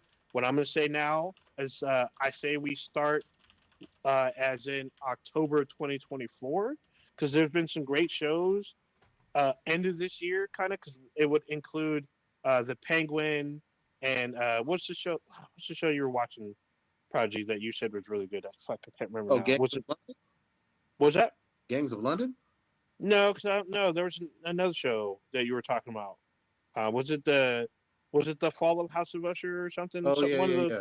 It was Yep. something along those lines. So that way, also Arcane would be included, as well as what else was there? What was the show that we were just fucking Reviewers? watching? Interspecies reviewers, No, that's already been. Well, one that's already been there, and there's no. Did you find season 2? What about the Teen Titans? You gonna bring that back on there? You can fucking die, both of you. I'm just saying. How dare you bring out that bullshit? Oh, sorry, my bad. The The Golden Egg winning Teen Titans Go. Hey, I'm just saying. How dare you? I saw my youngest daughter. She started watching Teen Titans Go. You know what I did? I put her in fucking timeout. That's what I did. So with the golden eggplants. Hold on, I didn't do that. I'm sorry. I didn't put her in timeout. Yeah. Also, with the golden eggplants will be the return of the rotten eggplants. Oh, Yeah. There are three categories for the rotten eggplants. We can add one if you want, but there's stuff that those 3 are usually pretty consistent. It was a game, rotten movie, and rotten person. Those are usually pretty consistent for the awards. But there was some stuff last year that the last time we did this was 2020. And we had a list for 2021, yeah. and it was never got completed. However, I'm thinking that we may release it just for the people that are that are probably on the Discord. So those are the people that are usually the ones that fuck with us the most. But hold on, one quick sec. Mm. What folks forget, and you've alluded to it, but you haven't like flat out said it. It got heated back in the day. Folks was big mad or big fucking happy about who got the Rotten Eggplant Award, who fucking won movie. This shit gets competitive because even though we put out the lists and the nominations, you decide who the fuck wins. Yeah, people, audience get to vote. And we was fair as fuck. And every year we would be surprised, like, holy shit, you motherfuckers voted for this as the shit of the year, like the game of the year, the show of the year. The award too was like a learning experience too, because we had like the Fab Awards, and there was a lot of people on there I've never seen before in my life, and I had to go back and check out my research folder and discover some new content. So that was my request, that we split the FAP Award back to #White Girls of the Future and hashtag Black Girl Magic. I know a lot of people. So those 2 categories alone drove a lot of people like kind of batty, and like got really fucking upset. Why you got to have this? There's other, like, a lot of the women that listen to us. They're like, where's the male porn star of the year? Why are there only black and white girls? It was like really, really, like, it really got heated in the comments and like messages and emails and shit. So it was like, well, I'm like, well, if we want that kind of Discord again, why not bring him back? Why not make people mad? And look, one other cool thing about the award too for the voting process is that there was a section on there where you could critique our show, where you can say like any tips that you want to bring up, anything that you feel like we should change. If you want to leave some good feedback too, that was always a good thing. So that was pretty cool. It was always interesting, but yeah, Old Ninja's absolutely right, man. That the heated stuff was ridiculous. And it got really animated. The other thing is there were people who hadn't even heard of the show who saw the fucking award nominations and were like, I don't know what's going on. I don't like this, or I do like this. And what is this? Yep. Like, oh yeah, 100%. So the one that we added new, which I'm kind of debating if we should keep, we had Album of the Year because of 2020 really had really good music. But like, we didn't have a whole lot of nominees the last time we did this. So I'm like, should we keep this or no? Like, I feel like there wasn't a whole lot of feedback from this. So here's where I agree with you, Old Ninja. Why don't we do it from October 1st to a cutoff of November of 2025, or actually, I want to say December 1st would be when we put the awards out, and we'll announce them just before Christmas. Yeah. What about so I know we used to have Dingus Meme. Yeah, like, is that a category in here too? So that's that one was hard to track because there'd be some memes in January that comes out. By the time November rolls around, you already done forgot about them. Yeah, so we try to keep track. It's up to you guys. I think we can discuss it live. Like I said, if we want to keep, because some of these awards, there's like 3 past awards ahead, Dankus Memes, and some of these categories are fucking huge. There's like a lot of nominees for Dankus Memes. The thing about memes, some of them are monthly. Like there'll be something that happens that month, and that meme is really hot, and then literally the next month it falls off. There's like some new meme. That's it. So like Like literally, like Dankest meme. So Dankest meme in 2020 had 1, 2, 3, 4, 5, 6, 7, 8. Had 8 fucking nominees. So that one was kind of hard to track. But sometimes here's the thing that's wild. Sometimes you'll have something that drops in March or April, and that is the fucking meme of the decade, and you'll still use it to this day. Yeah, but sometimes it doesn't. So sometimes those memes. So for instance, the Bernie Sanders meme during the The January cold 6th. one. Yeah, that was hot. That was hot Yeah. all of fucking Damn, I forgot about that January shit. up until the end of February. Then it fell off. No one brought that shit up ever again. There was a whole new meme. That meme moved on to somebody else. I think it moved on to either Will Smith or fucking Ben Shapiro or somebody. Like a whole new social phenomenon takes over. There's also the point where the Ghanaian pallbearers that fucking ruled all the summer. Yeah. That shit was great. 2020. Remember that one? Yeah, but then after summer ended, there's a whole new meme. Like Mhm. you know. So Like I remember there was like it really the depends. the Twisted Tea one was hot for a second too. Like God, Yeah, I so forgot yeah, about that dude got That was fucked hot up. for like maybe 3. Yeah, it was hot for a second. Then the next month there was a new one. Also, the Michael Jordan documentary, the one where he says I took that personally, that was hot for a good minute, Yep. and then everyone forgot about it. It was on something else. So those kind of things you have to capture in the moment. If you miss them, then we'll end up losing it. So That's true. we try to keep them. It's up to us if we want to keep that category also. So Yeah, I'm, I think I'm it's- okay. I'm okay. it's if we always a drop it. fun one. It I is think we fun, should keep it. It's a fun one. I'm in favor of dropping, but I can go either way. I really don't care that much. But it is hard to keep track of. That's right. Because like I said, memes can be monthly. So Memes could be for a few hours and die Dude, out. for- that's true too.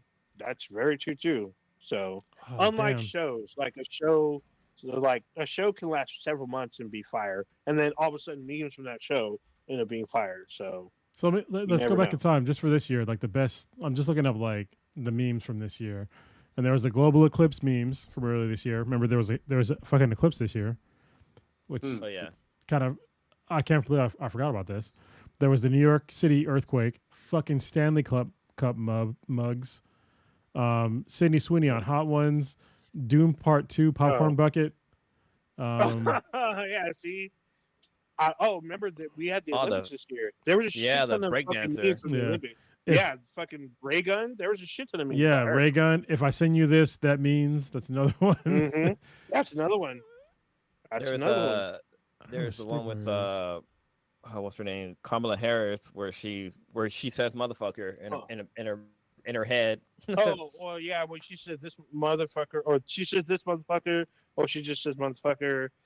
There was one where she says I'm speaking. That was another meme. Oh yeah. So, yeah. So those, yeah. See, people forgot about Concepts that, 'cause of those kind plans. shit fucking- Wait, what? The See, that's- concepts of plans.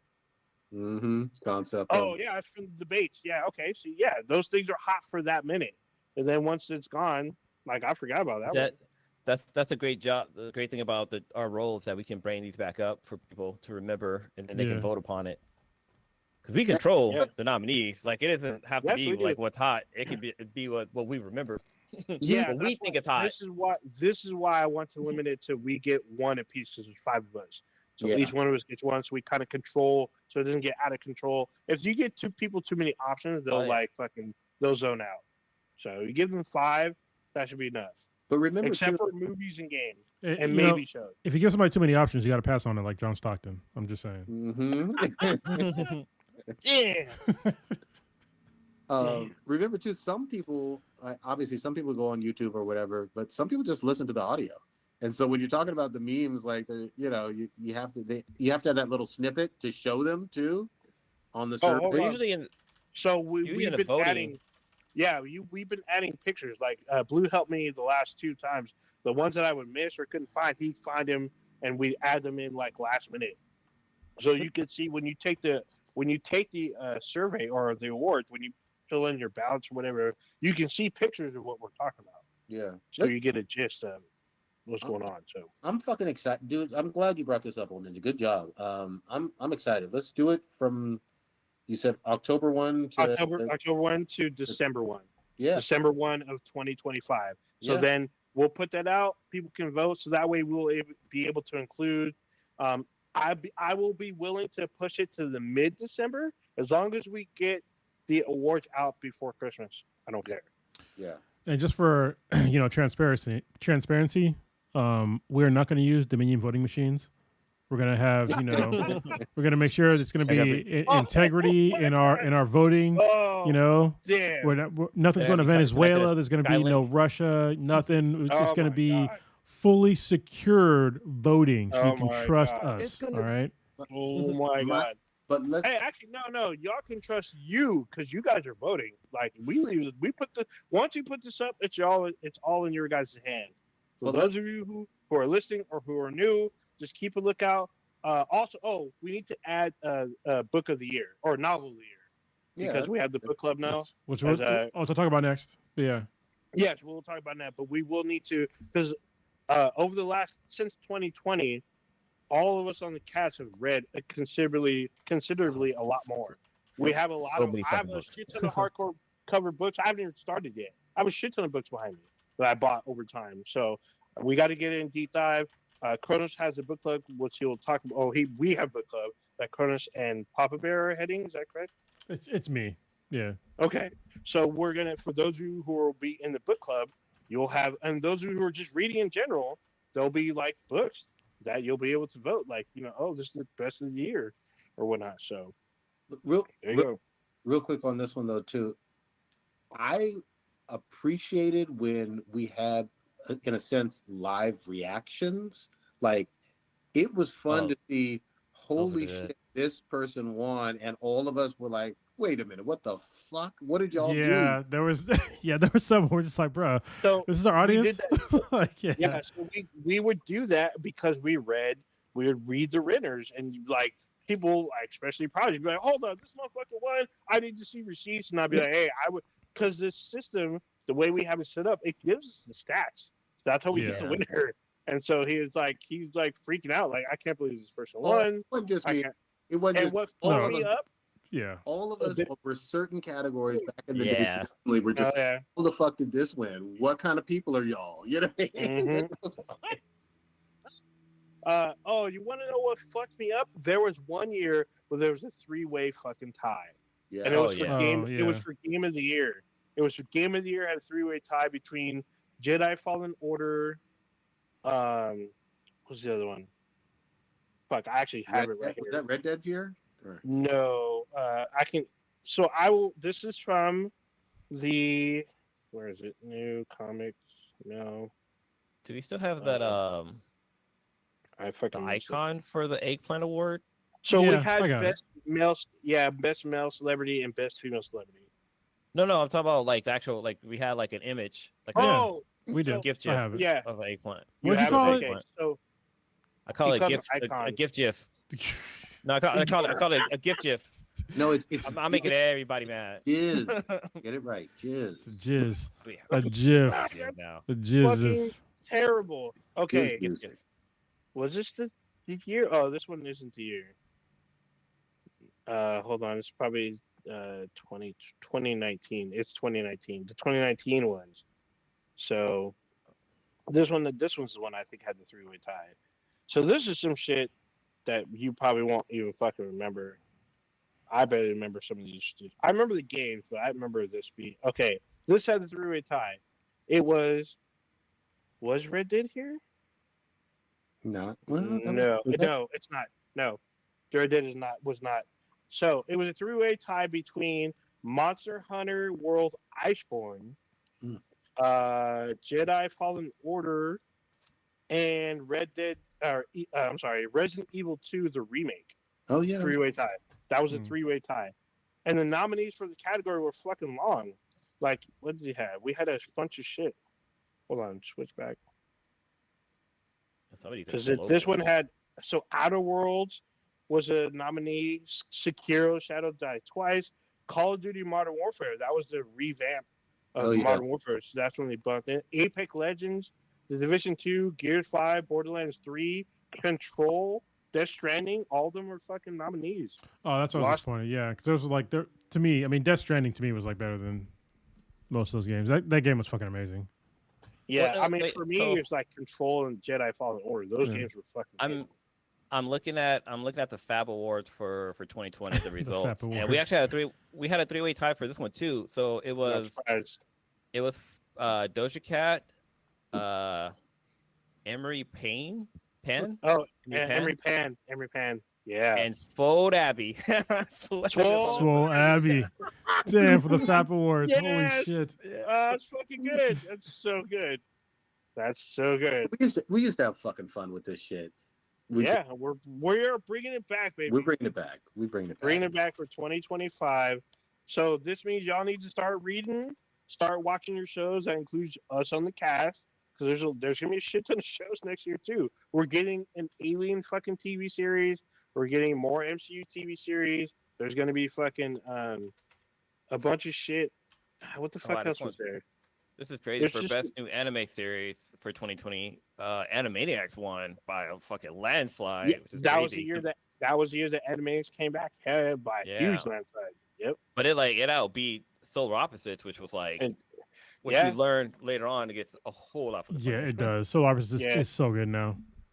So the one that I watched, and I think Prodigy and I put this on here, was Kipo. Kipo and the Age of Wonder Beast. That was a really good fucking show. Yeah, it was. But it got a decent amount of votes, but it was nowhere near Animaniacs was a fucking juggernaut. The thing is, Oh, and Adventure Time Distant Lands was on here. yeah, Yeah. That lost too. Here's the other thing too that the lists always helped, or the awards always helped with stuff that you'd missed throughout the year. A lot of people would be exposed to them by seeing it nominated and be like, "What the fuck is this? Let me Yeah. go back and watch." And then, Yeah. Oh yeah. 100%. and we'd get messages like, "I saw this nominated. Thank you for putting it on there. I read this, or I watched this, or I played this. You guys are right. You know, it definitely deserved a nomination, even though sometimes it didn't even win." Yeah. Yeah. I Oh would. wow! So for movie of the year for 2020, Sonic the Hedgehog won. Yep. But that one was like the fact that the original trailer was hot shit garbage. They changed it, Well, made it You got to better. remember that was the height of the pandemic, and there wasn't that many good movies that were coming out. That was some Yeah. shit that came out that year. Also, Gangs of London has already been nominated once. It was nominated for Best New TV Show back in 2020, Oh shit! Okay, but great. but it lost because the Juggernaut won, which was Lovecraft Country. That Yeah, took out that's- everybody. God damn, that show was so fucking good. They need to Yeah, make that's a how new everybody- series. God damn, we still Sadly, missing. yeah. There's a lot of shit that we still didn't talk about. We still didn't talk about Arcane. No, we haven't talked Which about is fucking amazing. But I need to like talk about the book club thing because. Oh yeah. Okay, Oh, yeah. Go ahead. Go ahead. All right, Yeah. so the book club. If you listen to last week's episode, me and Papa Bear were doing a podcast, and I started the book club. I'm pretty sure I'm going to call it like, I don't know, the Infinity Book Club or something like that. But I think it's already taken. I got to look up like the actual name. Go ahead. The Infinity Bookshelf. Man, that's That might work. Yeah, Working gotta title. find something. Working title. Yeah, there's a working title. I'll figure it out, and I'll also go back and update our aging website to add in the books and stuff. So that'll be some work on my end. I still need to update my profile on there. It still says gibberish. Yeah. So the book that I chose for the first book of the book club is called The Land Founding, which is by Dr. Aileron Kong. It's a great book series. It's a lit RPG novel, which, as I explained in the last podcast, is basically it's kind of like an isekai, of where somebody gets transported to a whole different like universe and they have RPG stats. So he has like actual status page, inventory, he can level up, all those things. It's just a story of a guy called Richter, and he gets a companion named Scion, and they make this thing called the Village, the Mist Village, and it's a really great lit RPG because it has a really good like world building for the first book, and I think that it's fantastic. Are there other better lit RPG novels out there? In my opinion, yes, but I think this is one of the better ones to start with, and I still enjoy them all, even to this day. It's really good, especially because there's a lot of pop culture references in this book, and it's funny. But also, as I've said previously on other podcasts, the more pop culture references you have in your books, the more the less of like lasting power it's going to have, because over time those references are not going to make any sense like anymore. So even though I enjoy it now because I understand these jokes, other folks later on, you know, are probably not going to understand those jokes. But they're fun now, and I'm living right now, so I'm good. I understand all the fucking jokes that are in this. They're in this series. So definitely check it out. I know I said that I was going to give 3 weeks for the book to read, and then I'm going to do a podcast. It might be one that's kind of like a one-off podcast of like separate from the main podcast, so we can talk about it. But that's going to be on the week of December 16th. So that's when some day during that week, I'll have a podcast to talk about the book, and then I'll have folks on to talk about it. I know that Lando, the guy I do jiu-jitsu with. Sorry, go ahead. No, I was gonna say I was gonna like ask a couple of questions. So you're gonna do a podcast every 3 weeks for the book club. Like, are you planning on everybody being done with the book by then, or is it gonna be like a small check-in to see like how the book is so far, like, or how far you are, and like what you think about the characters? Like, will there be little, I guess, snippets? Yeah, or so segments or short episodes. So I think 3 weeks for this book, and probably most books, is plenty of time to read a book. That's a pretty long time, 3 weeks to finish a book. But I understand that I go through books kind of fast. Like I already like literally re-listened to the book again since last week. So if I need to extend it out, we can do some check-ins. But the first one will be I hope or expect you to finish the book by the week of the 16th. So it'll probably be on like the 18th or the 19th. When I want to have people on to talk about the book. If I need to give more time, if it needs to be a month to finish a book, then we can do that. That's fine. And then I'll just have to like write down notes and what I think about the book, so I can remember. But yeah. Yeah, it's also cool. I was just, like if you were to check out a book from a library, I think they usually give you like 3 weeks for that book too. So that kind of correlates with your timeline you're looking at. Yeah, it's a decent amount of time. I was talking to Lando, the guy I do jiu-jitsu with that listens to the podcast. He bought the book, the physical copy of the book, and he's starting to read it this week, so he should have time to finish it. Before then, if hopefully y'all will have time to finish it. If you think that it's not enough time to finish the book in 3 weeks, send an email to bethanbti@gmail.com, and I can extend it out if I need to. So, and I'm fine with it, especially because it's a holiday season. Maybe I can extend it out. That's fine. But it's a good book that I would love to discuss with other folks. So, Blue, you got some more questions? Well, no, I was just thinking maybe you can do like an episode talking about the book, and then like the next episode you can kind of, I guess, wrap up on the book, like start the podcast off with finish up the last book before you go on to the next book that you're starting. Yeah. Actually, that's a good idea. I do want to do that, to like talk about the actual book, the details of the book. Obviously, it'll be a spoiler episode. What's the name of the book again? It's called The Land Founding. It's like that's the first one. I think it's called Founding. If you look up The Land, you'll find it by Dr. Aileron Kong. Let me just pull up my Audible right now so I make sure that it's. Yeah. Is it Dr. Conroy or Aileron Kong. So The Land Founding, a lit RPG saga. Okay, yeah. Very popular book. It's a great book series, and I'm not gonna just do fantasy, sci-fi, blah blah blah books. I'm also gonna do, some of them are gonna be about like civil rights and stuff like that. So just be prepared. I have a lot of good books that are fiction or nonfiction. I always forget the thing. It's fiction, right? Nonfiction. Nonfiction is the real stuff. Nonfiction right? is the real stuff. Yeah, I have a lot of really good nonfiction book recommendations, and so does Prodigy. Probably has more than me for nonfiction recommendations, because that's all he reads. And some of the books he recommended, I've already read. Like the Color of Law is a fantastic book that he recommended, and there's a few other ones that he's reading. Black as Fuck right now, I think, and that's another great one. I've already read that one. It's just great. Yeah, I actually picked that up. I got the audiobook for Black as Fuck. But right now I'm listening to Armada. Wait, no. What book am I listening to? The one with hold on. Artemis. Yeah, let's see. The Artemis. I'm listening to Artemis with Rosario Dawson. Rosario Dawson. Yeah. it's pretty good so far. But I finished, like I mentioned earlier on the podcast, I finished the first book of the Three Body Problem, which was really good. I was pretty amazed by that. But something I've also been doing is going back and like listening to like books from when we were like kids or something like that. Like old books. Like I'm probably gonna listen to Lord of the Rings, not Lord of the Rings. Oh God, the one with the kids on the island. What the fuck is it called? Lord of the Flies. Lord of the Flies. Yeah.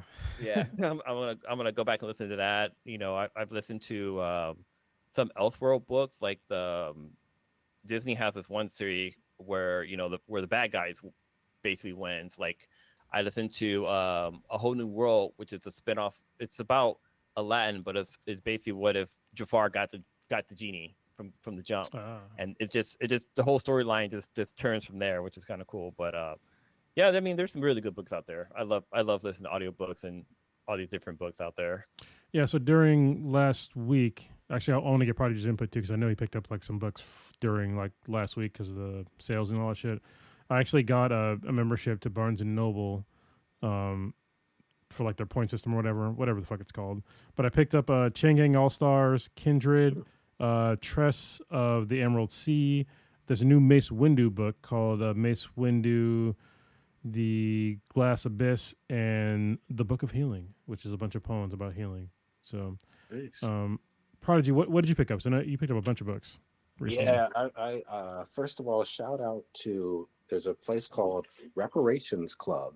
It's in Los Angeles. Hold on one second. Let me just go in my other room, go in another room. Yeah, Black woman-owned bookstore, like kind of off of in the Crenshaw area of Los Angeles. And I picked up a book on Asada Shakur. What was it? Read This to Get Smarter About Race, Class, Gender, Disability, and More by Blair Imani. Wait, what's the name of the bookstore again? It's called Reparations Club. Okay, I got it right. Got it. Yeah. Hold on one second. Let me turn on a light. I'm still working my way through and like reading some of these. How Tenants Can End the Housing Crisis, Abolish Rent. The Message by Ta-Nehisi Coates. I need to get that one too. Yeah, people are mad about that one. That one I'm really looking forward to. That'll probably be my very next read. And then another one, this is a science book called Braiding Sweetgrass, Indigenous Wisdom, Scientific Knowledge, and the Teachings of Plants.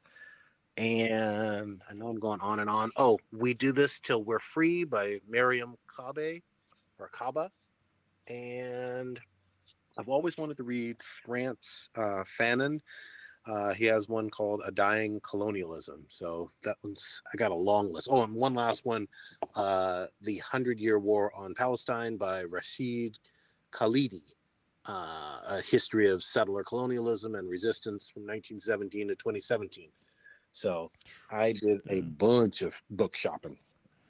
Yeah, so as you can see, like I think all of us on this podcast read actual books. So yeah, we just don't, for some reason, it's not something that we like really talk about that much on the podcast. But I think that after hearing about people like, especially newer generation, like not reading as much, and I know that we have some younger listeners to the podcast, I really want to do my best to foster reading however I can, because there's something that reading does that, other media forms don't do, is getting that, creating all these characters in your head and having them all play out like in your mind. And it's an amazing thing. It's something that you don't really get.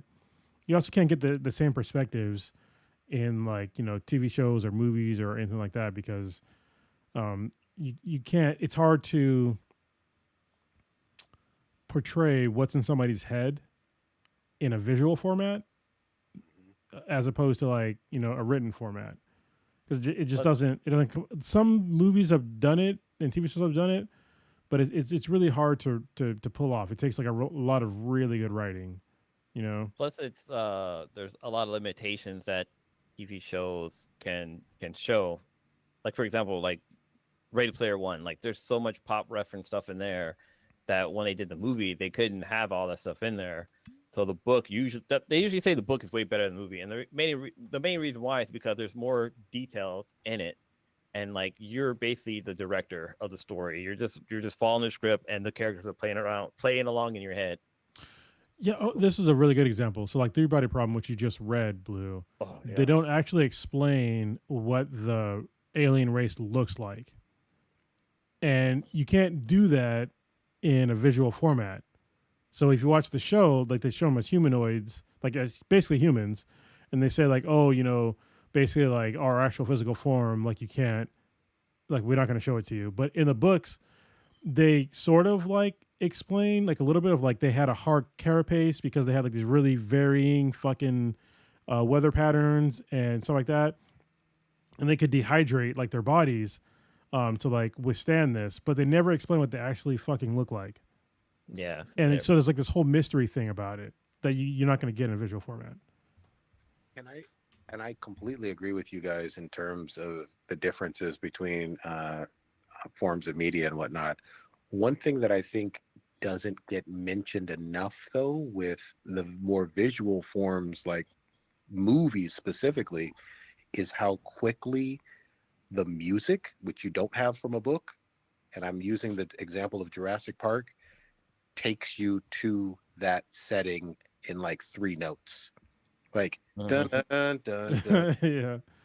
That's something that I, on my own, reading a book, would never imagine that brand new music. Yeah. Maybe some of you can, but that John Williams score, or if like from Star Wars, hearing that score, just a little, literally 3 notes, puts me into the world of Star Wars. And so I'm not saying one's better or worse or whatever, but there are some things for the visual medium like TV or movies that can be better in terms of like the music taking you into that world, and music is a big part of it for me in terms of storytelling. Yeah, no, yeah, that's a good point. But there's also a thing of like kind of conversely of like when you're reading a book, you don't have like any of those visual audio cues. Like you make up these characters in your head, right? And so you don't have any of those references. And so like the characters that are in your mind, like there's no reference points to them. And so I like that there's like even though what you're saying is totally valid, like it's obviously takes you there. But I've had the experience to where like I literally just the first time I read Dungeon Crawler Carl, it was through audio, right? And so I just reread the book and I just finally fucking finished it. And when I read it in the the narrator's voice. Mhm. And so I feel like that's weird You've been because tainted. yeah, it is kind of like being tainted. Don't get me wrong, like the narrator is like really good, but it's weird to like have that in my mind, like having that implanted in my mind of like all these cues for things when if you're just reading it, like you have to make it up yourself, and you Yep. probably don't have like different voices for like these characters, but once you get it, I would it doesn't come out, you know? I would say one really good example of like story versus like the TV show is with Sandman, like the graphic novel that Amazon put out as an Yeah. audiobook. The fact that they had like, A-list celebrities doing the voice works and they turn around and not have those characters in the show. The show was really good. Netflix did a really good job of the Sandman series.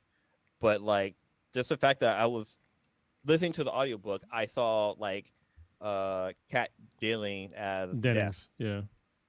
and she wasn't in the show, and I just like kind of took me. I'm just trying to say that like the way you imagine things when you're reading a book is going to be totally different than a TV show, and this was just like a kind of a little example of that how the audiobook didn't match a TV show. Yeah, Mhm. when somebody else does it and I don't know the format, it takes away your personal I don't want to say sovereignty, but it's like Creativity. yeah, it's like your own personal like spin on that medium. It's like it's a very strange thing, unless you experience it. And I'm not like shitting on like any other ones, like because I love reading books, like watching it in physical, in like other formats too. But it's like when you just read something, like it's all in your imagination. It's like it's really personalized to you, and then once it's in another format, it's somebody. That's what it is. It's somebody else's interpretation of what you just read, Yeah. and it might not be what you are reading. So just fair warning, I guess. Maybe I don't know. No, it's all of this is valid, and it's important, and it helps stretch your brain in terms of different ways of telling a story. Yeah. or conveying information. It's getting a little late. Are we gonna wrap It it? is. Yeah, we can wrap it. It's Yeah. been Yeah, we it's can. late. I just wanna reiterate why we have going back to the golden eggplants. Like I'm looking at something very quickly. Like there's a lot of fucking movies for next year. Just like from spring to like early May. So like Prodigy said, there's could be some stinkers, but some quick ones really quickly. There's a Spider-Man noir film. I think it's animated. Live That's out action. next year. No, it's live action. Is it live action? Yeah. Yeah, So yeah. live action. How we talked about 2 weeks ago. Live action. How to Train Your Dragon. Live action. Lilo and Stitch. Like live action. Another reboot. A reboot of Tomb Raider. It's gonna be a Moana. Like that's. Live I think action Moana Moana. is already out. No, that's Well, I Moana think- two. No. That's Moana two. gonna be a There's a live live action action Moana. Oh, With The Rock. Yeah, straight. Oh, with the Rock. Yeah. So that's just a tidbit. Also, the new Superman's out next year. Like it's just a bunch of shit coming out next year. So Yep. that's just like the spring to like early fall, or spring to early summer, like slated. So It could be full. it will be full. So I think a good 10 nominees. I don't think we're gonna run out. So Hopefully. right. All right, Cronus, what you got popping this week? I am weird to say I'm good right now, which is like I haven't been good for 2 years. Actually, more than 2 years, and I'm good right now. It's kind of a weird feeling. I'm looking forward to whatever the future is going to be for me. Like this has been, I want to say, literally the shittiest year of my life. So it's been really bad. If y'all obviously everyone on the podcast knows like what the fuck happened, but I'm not gonna explain like what the fuck I went through. But it's been a lot. Just me trying to be on the podcast every week has been difficult, like difficult. But I made it got through it, and I have to say therapy works. So the type of therapy that I went through was it's really been invaluable in my life, and I'm thankful to my therapist, and she's been great. So next year it has to be better, because if it's the shittiest year of my life, next year can't be any shittier. So yeah, I'm looking forward to next year, and hopefully when I get shit right with the VA, I'll have the greatest possibility to do that. So and I think that's going to happen. Next week I take my brown belt test for jiu-jitsu. Nice. And hopefully I'll get through that. I'm pretty sure I will. I unfortunately I lost like my training partner, the guy I was going to do it with, because he had to have surgery. So I kind of have to like kind of free flow it, but I'm writing shit down on a whiteboard, and I'll figure it out. I'm looking forward to doing that. I'm looking forward to putting out more content for everybody else, because I know we do the podcast now, and then I get shit chopped up, and I do shorts now for everybody else. So it's shorter, format, and then I'm gonna also start doing shit on TikTok. Even though I don't know if it's gonna be around for next year, but you never know. So Yeah, it might not be around the end of this month. yeah, but we'll see. I'll start putting out some content on TikTok, because I already put shit in that format anyway. So why not? And yeah, honestly, I miss all of you on the podcast. Even though Prodigy's not even that fucking far away, I haven't seen you physically in like a couple of months, I think. Thanksgiving. No, Yeah, we didn't even get together for Thanksgiving. We're gonna we'll have to plan some stuff, because I'm not letting this month go by. yeah, we gotta hang out sometimes. I saw my brother last week for Thanksgiving. I went to his firehouse, which was fucking cool. The privilege I that I saw. had to like go to my brother's like fire station to have Thanksgiving was surreal, because it's weird to see him as a boss. Mhm. You know what I mean? And then have like all these other families there, and like the amount of like stuff that the kids were able to do in the firehouse. Like my youngest was able to like literally crawl on top of like the big fire engine, the one with like that takes 2 drivers, and like crawl on that shit, and like hop in like the cab and the back cab and all over the fucking ladder and all around the firehouse, and like it was amazing. My brother gave me like one of the best Thanksgivings in a while. Like it was just fucking cool to like get out. Don't get me wrong, I love getting together with like my actual family members, but like seeing Riley be able to play like on these things that she probably shouldn't have, it was fucking cool. So, thanks. That's all I got. I don't want to make it too long. No worries. No, that's good stuff, man. Old Ninja, what you got?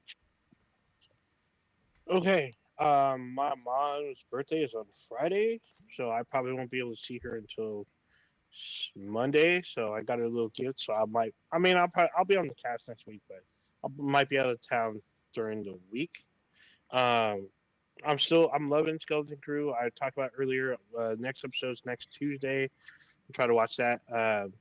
This weekend will be actually in 3 days time. It will be Marvel Rivals, which is free. I'm gonna be on that probably day one. Also, the beta was great. Yeah, I never played the beta, so I'm just getting the game because the game is free. So why not? Dude, the trailers for it would look dope. So today, Like a there's straight a anime. bunch, yeah, a bunch of today. There's a bunch of character like, I guess exposés or intros. Like they show their intros, then they showed what they could do in like a setting. So like, there's like a shit ton of characters. I think there's 18 or 16. Plus 33. more to come. Is it 33? And there's more to come. There's characters I guess they're adding in January. So I'm excited. It'll be a free download. I think on the 6th. So it's in 2 days. What was the other one? Oh, I'm gonna try to finish some of these shows to get on this Golden Egg Planet train I'm doing. It's just been really cold here in the Bay, so I'm probably not really going anywhere until Monday. At least it's not raining. That's good, a plus. And I've been trying to check out this Off the Grid Battle Royale. I don't know how I feel about it because the game, I guess, isn't fully released. It's a game preview, but it's open to the public. It's not a beta, but it's weird. But I'm still getting used to it. I don't know if I really like it yet. We'll see. What else was I doing? Yeah, I think that. Oh, I'm gonna try to start Dungeon Crawler this weekend. There you go. That's it for me. Good shit, Blue. What you got? Let's see. Next weekend or next week is actually the Sweetness's birthday, so she actually has the whole week off. But trying to do some stuff like go up to Napa for a little wine tasting during the day while little Bash is at daycare. What else? We got Dan Dan Thursday coming up. Super excited about that. I look forward to that. Like it's so crazy how So that fucking good. intro beat. Yeah, the intro beat's so freaking good and like it's all over the place. Listen, so hold on. Look up Creepy Nuts. Listen to the other songs. They have some that are honestly, they're better than the Dan intro. Oh snap! Yeah. I gotta go check that out. What else? At work. Oh, so the company I work for, they're going to be doing some filming in one of my labs, and so I'm going to be an extra in one of the. I can't say what the video's for, but it's going to be funny, hopefully. But yeah, I'm going to be an extra in it, just because they're using my lab, and I was just kind of joking around saying like, I can be an extra in your stuff. She's like, you know what, you should be an extra. So yeah, I'm gonna be an extra. I'm looking forward to that. And they film next Tuesday. Actually, no, next Wednesday. They film next Wednesday. So it's during work hours, so I won't miss the cast or anything. But other than that, that's about. Actually, is next Wednesday the Sweetness's birthday? I actually might not be on the cast next week. Yeah, it's actually next Wednesday. So I'm probably won't be on the cast next week. It's fine. I most likely won't be on the podcast next week. But yeah, you're not going to be. Enjoy her birthday. Yeah. Yeah. Also, I've been doing Duolingo, and that's been a lot of fun. I know Cronus does it religiously, and it's a fun little app, to be honest. Sorry, that was hilarious. Is that the crossword puzzle fucking shit? Estoy aprendiendo español. So Oh, so you're learning Spanish. Okay. that's not what I said, but yeah.